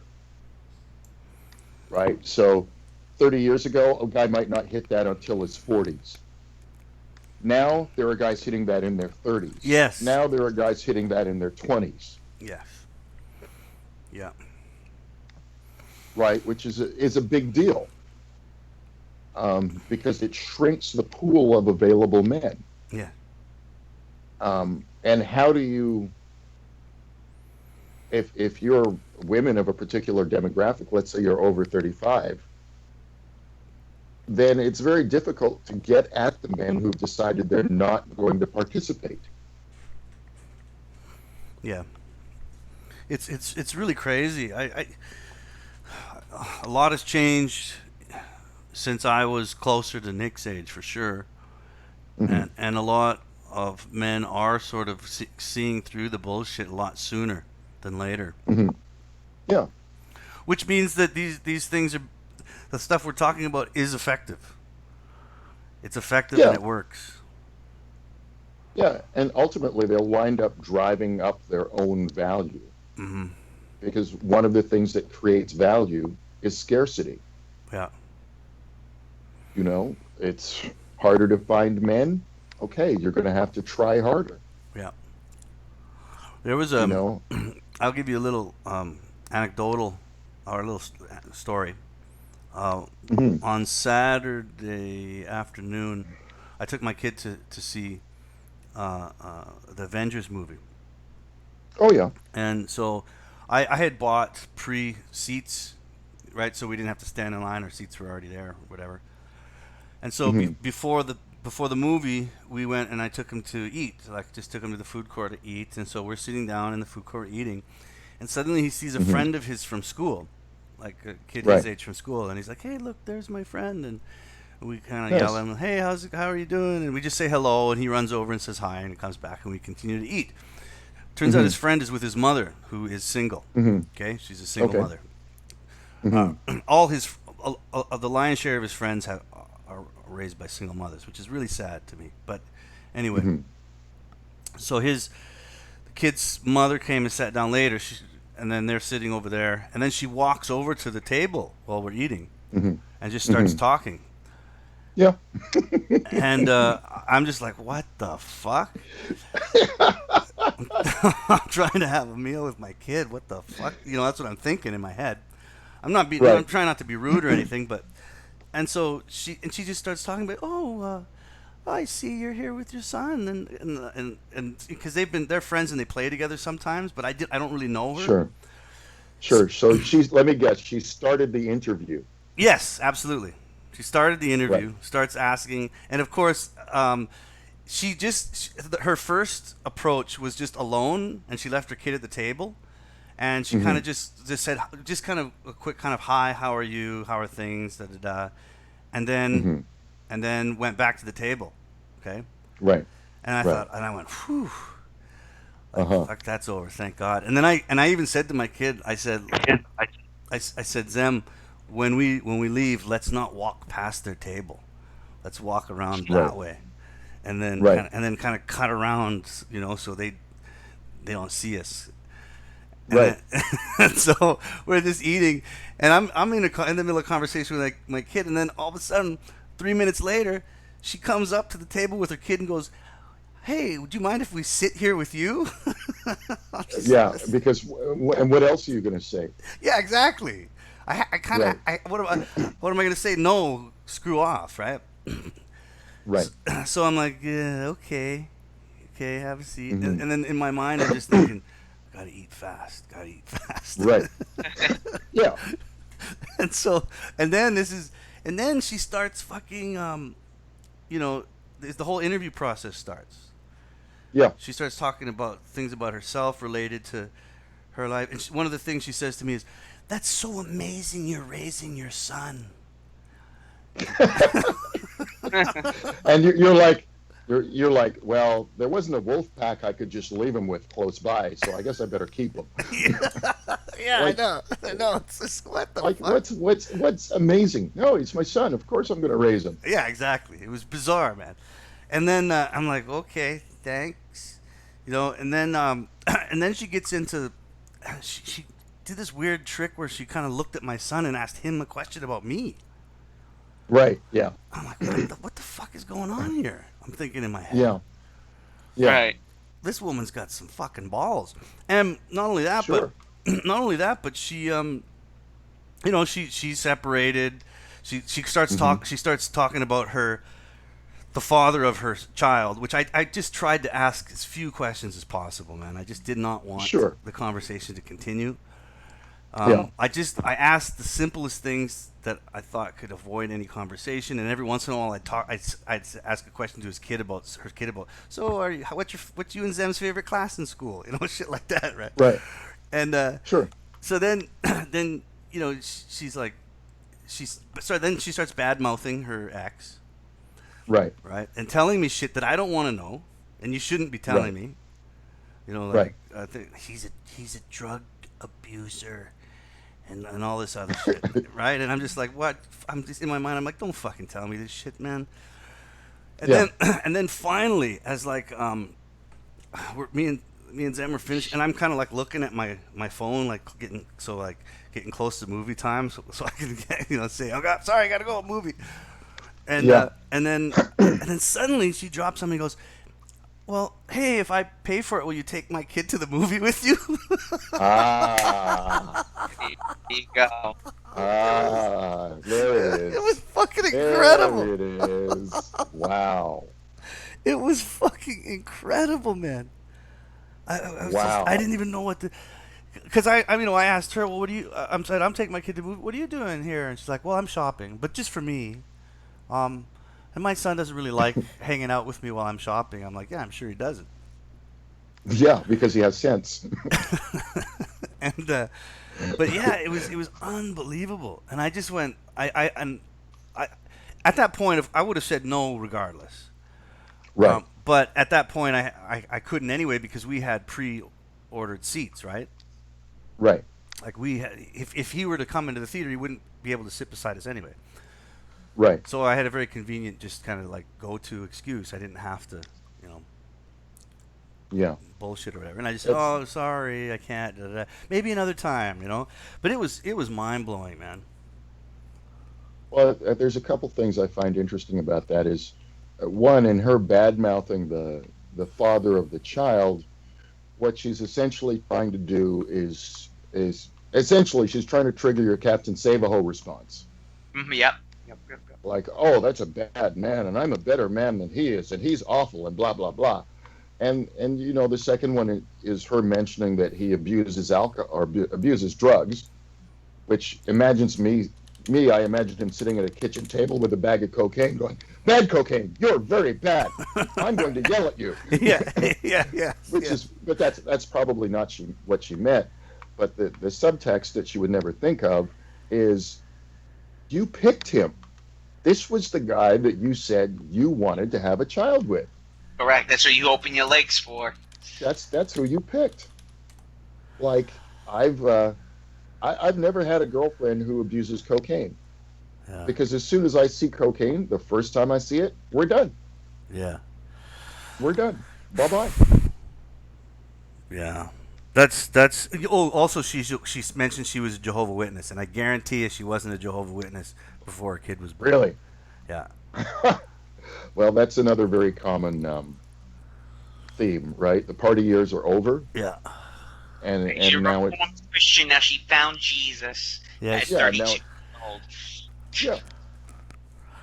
Yeah, the funny thing is, or I guess one of the great things about the last few years and men talking to each other about this stuff is, when things happen in isolation as a man, you think that it's just you.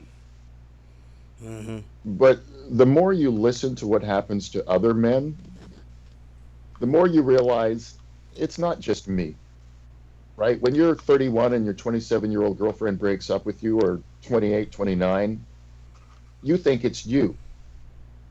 You know, when you start to realize, man, it's just your eggs. It doesn't have anything to do with me. That's right. That's right.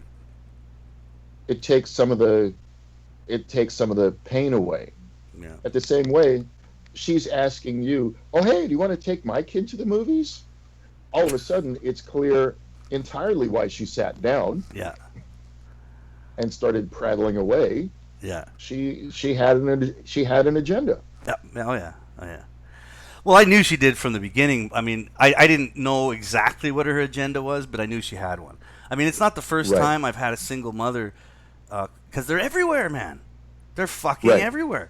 And if Of I'm course in, they are. and if I'm in public at some point, or they're like they live in the area around me, like they're sort of neighbors or whatever. Eventually, Right. like every once in a while, there's not a confrontation, but a meeting, you know. Mm-hmm. Like that, like what just happened on Saturday. I mean, I've had other single mothers approach me, and there's always a fucking agenda. You just don't Of course. necessarily know what it is quite until they go through their spiel, right? Right. Right. I'm a huge fan of playing dumb. Yeah, that's a good idea. Yeah. Aloof. That that really seems to be a very effective defense. Should just, I don't know. Just sorry. No, I'm kind of stupid that way. Just no. I don't know. Yeah. You know. Yeah. Either that or just ask. Yeah. Well, she did, Just and ask point blank. she did at some point in that conversation. She did go, "Brr, what do you do?" Of course. Of course. Yeah. I'm telling you, feel free to fail the interview. Yeah. You know, Vancouver. It's interesting. There's a lot of tension between the sexes. It's not a small town. Yeah. And there's a lot of social justice warriors and whatnot here. I believe. And it's interesting to watch the different reactions among the men. Some men decide to become more masculine, almost hyper masculine. Mm-hmm. Other men move in completely the opposite direction. Yeah. And you can't tell if they're a woman or not. No, there's a high degree of androgyny Yeah. that's going on. Lots of polyamory, as I've said, I think as an attempt to kind of negotiate with women's hypergamy. Yeah. Which I think ultimately will fail because hypergamy God. doesn't care. They don't care about that shit, man. You know. Well, hey, Paul, we got about, if we want to do just a few more minutes, can Sure. some people in the chats have questions for you. So can we Sure, do sure. that a bit? Okay. Yeah, absolutely. All right. So Just Me asks, Paul, how much new content will you be making? I miss your insight. Oh, geez. You know what? I honestly don't have an answer to the question. The essential problem is this. Being funny takes time. And sometimes the ideas don't necessarily come when I want them to. And it kind of comes back to what I was saying about Patreon. I don't Right. even want to create a Patreon page until I have a reasonable amount of stuff in the can. Um, but I really appreciate people liking it. Um, my hope ultimately is that when they finish watching a video, they feel better than they did before. Yeah. Okay. Really. Next question. Okay. Rico asks, he wanted to know if you heard about, if you know Jordan B. Peterson, right? Yeah. Okay. Did you hear his comment? And we want to know what you think about his comment where he said MGTOW are weasels. Yeah, he actually later retracted that. I think he clarified the position. Yeah. Um, Peterson is very much a traditionalist. Yeah. He comes from a very traditional kind of small town background. That's where he starts. Um, I really like Jordan Peterson. I'm actually reading his book right now, 12 Rules for Life. I'm about half of the way through it. In fact, out of the 12 rules, I'm on rule 8. It's a very good book. He's a very, very smart man. And again, the conversation is what's important. It's totally okay for Peterson to disagree. Yeah. It's also good for Peterson to come back and say, okay, maybe I went too far with calling them pathetic weasels. Yeah. Which is actually a good sign that Peterson got enough feedback that he went, oh, I didn't realize these guys actually have a voice. Yeah. And it also lets you know that some of the comments that he received were probably pretty cogent. Yeah. Hold on a second. Hey, apology, man. Sorry, you weren't meant to be blocked. But if you go through the chats, you can see why it's happening. It's pretty obvious. Like, just trolls are pushed away. And we will get to your question, apology, man. Don't worry. Yeah, we apologize.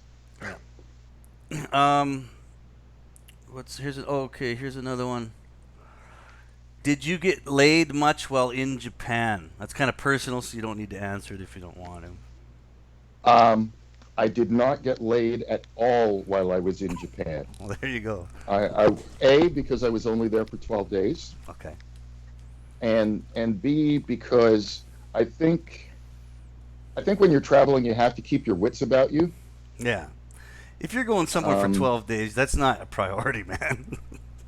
No, I mean, Me, I it was, is. Oh, is it? I was Okay. in, No. yeah. Here's the thing. I was in Shinjuku, and don't get me wrong, there are massage parlors and whatnot and all that stuff all over the place. In fact, I was walking around at 9 a.m. with a coffee, and this old Japanese guy came up to me, and all he said was, "Sex? You want sex?" Oh, yeah. And I'm a jackass. So I looked at him and I said, "With you? You're kidding." And he laughed and he said, No. Yeah. But I ran into, and he wrote a price down on his little notepad, and I'm playing along. I'm like, dude, that's a bit much, whatever. I saw him a few hours later and he had actually dropped the price. Oh, yeah. But the other consideration is, I live in a city that's 38% Asian ethnicity. So Chinese, Vietnamese, Japanese, Korean. There's a lot of that. It wouldn't be too hard for me to find a Japanese girl to have sex with where I am. Right. So it would actually be easier to do it where I am. Yeah. I did go to a Japanese kind of DVD emporium because I couldn't upload from my hotel. I saw the weirdest pornography I've ever seen in my entire life. Nice. Is it stranger than Brazilian fart porn? Man, this had Brazilian fart porn isn't even in the same universe. Oh shit. The weirdest thing I saw was one of the movies was they were all old men. They were clearly in their 70s or 80s, Hmm. and they're very young, pretty nurses. And the nurses would chew their food for them, and then French kiss the food into their mouths. Wow. They Yes. had no saliva glands, Paul. I, Jesus Christ, what do I know? I don't know these things. Bigot. It's a foreign culture to me. I don't know. Are you sure it was porn? Maybe it was like a what do you call it? Uh, like a help, or what do you call those videos? Informative videos. Yeah, This it this one informed me that time I didn't like it. I just I just so thought it was weird. this one time I'm back in Cambodia. My friend's been dying to hook up with this girl, right? She's completely fucking obliterated. I mean, she's inebriated, right? But he was hell bent on fucking her, and I'm like, dude, you shouldn't take her home and stuff, man. She's really drunk. He goes, no, I want to hit it. I'm not gonna get a chance to hit the, have sex with her again. So I was really drunk and I decided to crash at his house. So we walk back to his house and stuff, and I'm on the couch and he's upstairs with her, right? And I hear him start screaming, oh, disgusting, what the fuck, right? And she threw up all over his dick, right? And I'm starting Mhm. laughing. And Yeah, in Japan they pay extra for that, right? it's true. Holy shit, eh? It's true. Yeah, no, your friend got off lucky, man. I mean, it might have wound up being a dude. I mean, that's not uncommon as well. Which is, I don't mean any harm to any of the traps that are listening, but it's possible that it could have been a dude. Yeah. Um, But Here's another question for you. Any thoughts? Have you seen Barbara's new video? yes, I was watching Barbara's new video. That was the one on the serial killer. I think it was Edward Kemper. Yes. Yeah. The guy that killed his his mother, or what was it? Killed his grandparents. Oh yeah. Uh, Killed a bunch of people in between. That's right. Yeah. Killed his mother, and then turned himself in. Hmm. And Barbara was talking about the relationship between abuse as a child, parental alienation, and how essentially, in some situations, that may wind up pushing people over the edge. Yeah. We like to pretend that stable families aren't important, but stable families are actually terribly important. Yes. Yeah. Um. You know, Let's see if we got a few more questions here. We can ask some of sure, fire away. Hold on, I gotta look through here. Yeah, did we get apologies question? I'm sorry if I can't remember his name. He said, Paul, do you watch anime? Some. Some. I'm still having some difficulty getting into it, and part of what I'd like to find is actually Mandarin anime, because I've been working on my Cantonese a little bit, but everybody's telling me learn Mandarin. So eventually I'll track it down. I think anime might just be too far outside of my wheelhouse. I spend way more time reading than watching things like movies and television. Mm-hmm. Like I'm reading Jordan Peterson's book right now. I'm reading The Definitive History of World War II. Ooh. That's my idea of a good time. Jeez, Yeah. Nick would be interested in I'm that. dying to do a live stream on World War II, man. Yeah, he wants to do a World War II live stream. We It's, will. Have you read any of Anthony Beevor's books? I have to look him up. And what's his name? Beevor, Beevor. He's written some great books on World War II. Anthony Uh, Beaver. I've yeah, seen his face before. oh yeah, he's written. I read The Fall of Berlin, and Stalingrad. Those two were both amazing, and the definitive history of World War II is outstanding. I'm more. My expertise is more naval World War II engagements and probably D-Day and naval is more my. I know a lot about. Okay, so yeah, so for the history of World War II, he does a nice job of breaking the books up. So right now I'm about 1944. So he's just talking about the Pacific Theater and the Americans Navy's island hopping strategy that they're using that's going pretty well. I think the largest factor in terms of the U.S. Navy success versus the Japanese ultimately came down to their code breaking. Because at the beginning of the war, Japan was really much better prepared than America was. But I also think that they didn't anticipate America's ability to mobilize their industrial capacity so quickly. Not only that, and people, there's a huge World War II revisionism happening where now all of a sudden the Soviet Union is the hero of World War II. I'm like, no. America had to fight two theaters. No other country had to fight two theaters. We had to fight the Japanese on one end of the globe and fight the Germans on the other end of the globe. And there's this glorification of how the Soviet Union really won World War II, when in fact the Soviet Union was there. They lost tens of millions fighting the Germans. I don't really consider that really victorious, in my opinion. Well, for me, I actually agree with the Soviet assessment in as much as where was the greater sacrifice. I don't think the war could have been won without American materiel, because a lot of people forget that the Americans and the Soviets were actually allies against Germany. We supplied them with quite a bit of stuff in World War II also. Exactly. That's why I say it couldn't have happened without American materiel. But in terms of the sheer volume of men that were killed, the Soviets lost an incredible number of men. Sometimes by their own hand, because remember they're just coming out of the 1930s and the pogroms and the gulags and all that kind of stuff. Holodomor.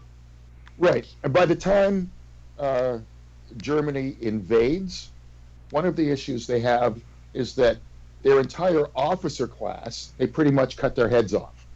Correct. If they failed, they would kill them. Right, but they had killed those guys, a lot of those guys, in the 1930s before the war started. So Germany rolls in, they've got no officer class. They've got nothing. The fact that they managed to actually mobilize so quickly, win the Battle of Stalingrad, and move on from there is actually amazing. They did have two really good generals, January and February. That's always been Russia's great strength. Napoleon found that out as well. Oh, the winter, you mean? That's right. Yeah. Yeah. So, hey guys, let's. Yeah. I'm sorry to cut you off, but we don't want to go too far into World War II now. Why not? I love talking about it. I know, but we're already 2 hours in. You gotta come back. Maybe you can join in on the World War II live stream. We can have a good chat over it. Yeah, we could do we can dedicate an entire stream to that, and I would like to do that. We can get off awesome. out for a little bit and do a little World War II revisionism. Yeah. I'll just I'll go over a couple more questions, and then we'll have to kind of say goodnight. Sure. There's a couple here asking if you would ever do live streams with people like Human or TFM. Yeah. Yeah, absolutely. I really like Human's work. I really liked TFM's work. Absolutely. He's a listener of ours. Yeah. Human comes in and leaves a message every once in a while. So, Yeah, that guy's he's fantastic. what do you think about this? Is you guys, but I guess I'll ask you. What do you think of about minimalist lifestyle? I think You go first, Paul. Yeah. I think minimalism is actually a very natural way for men to live. I don't think we actually have to put a lot of thought into it. Um, I think right now the interesting thing to notice is that the people who are pushing minimalism are saying, be a minimalist, but have the best of everything. Right? Is it really minimalism if you have a $4,000 coffee maker? No.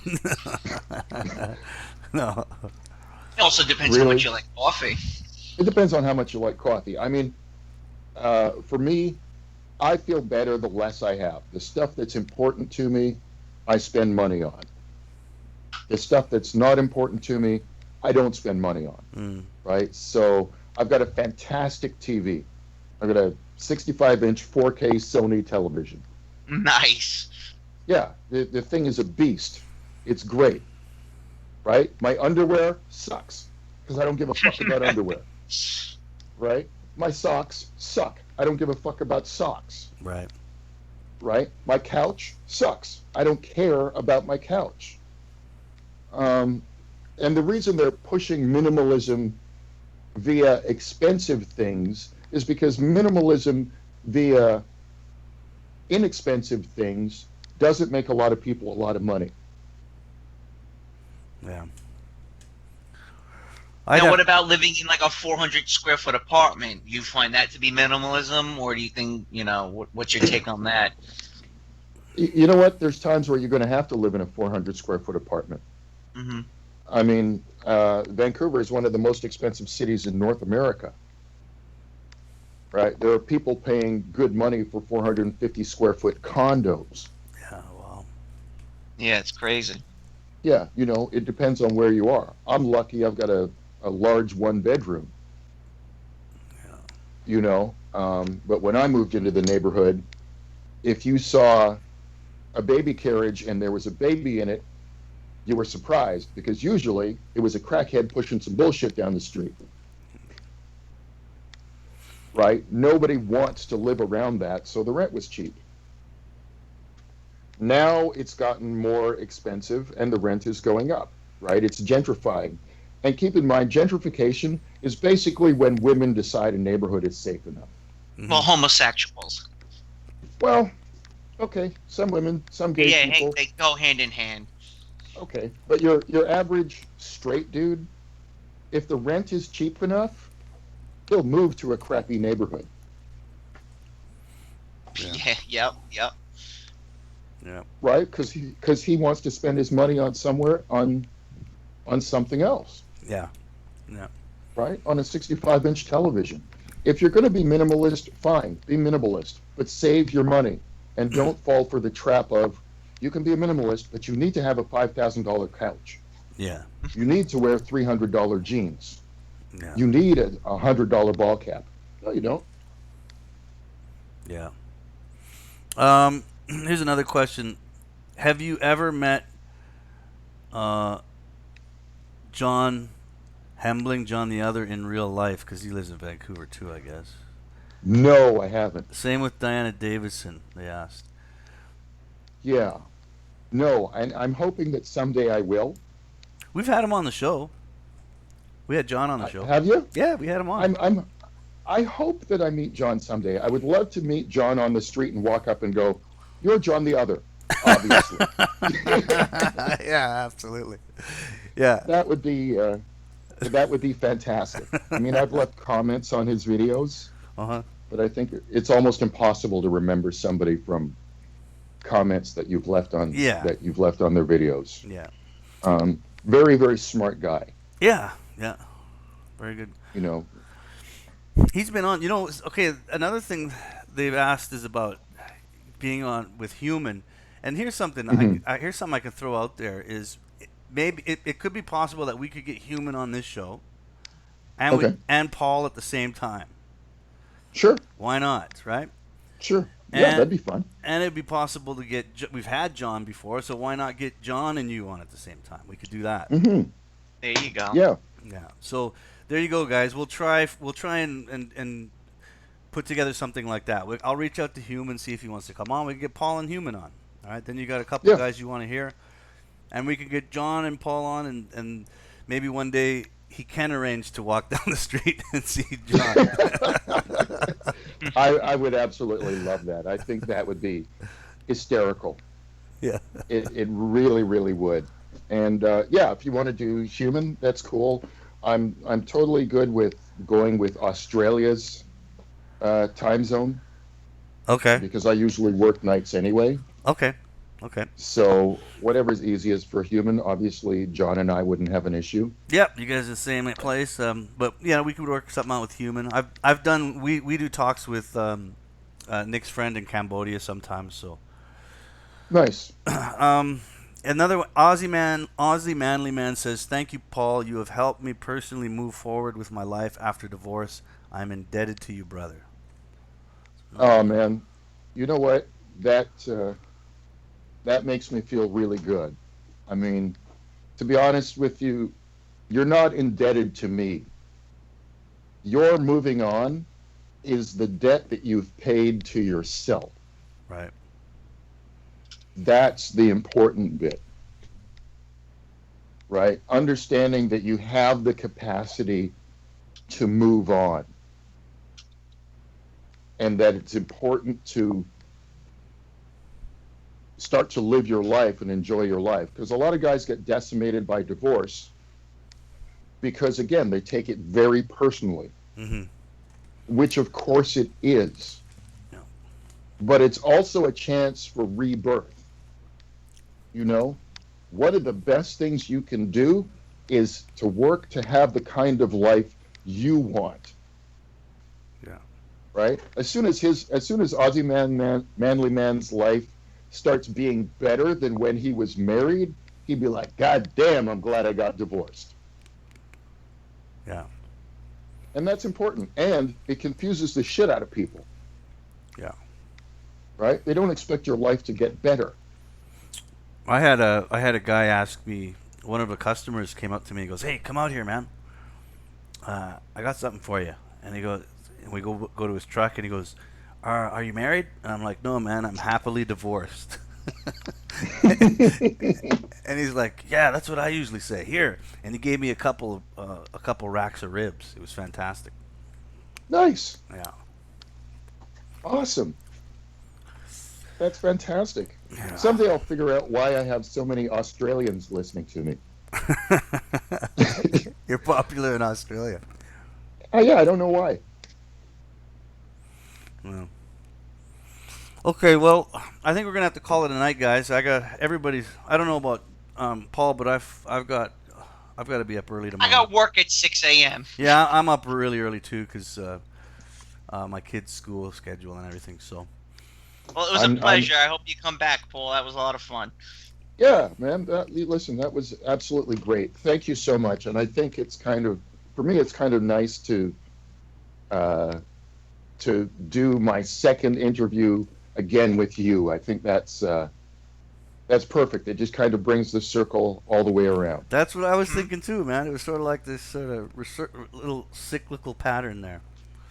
Yeah, and if you're anybody who is listening, they can send me a YouTube link in terms of can you talk about, or a YouTube message, can you talk about this, can you talk about that? And I can start working on those things as well. There you go, guys. Paul's saying that if you guys want to hear him talk about certain topics, let him know. Send him a message on YouTube, and he'll think about it and maybe put some stuff together. So that's great. Yeah, absolutely. Yeah, and all right. and I'm gonna, and before we go, we'll try to get you on again, and maybe you and John or you and Human, we'll get something going for sure. Yeah, absolutely. Okay. All right, guys. I'm going to hang up the phone. Okay. Everybody have a good night. All right. Good night. Good night. All right. Ciao. Ciao. Okay. So that was the show.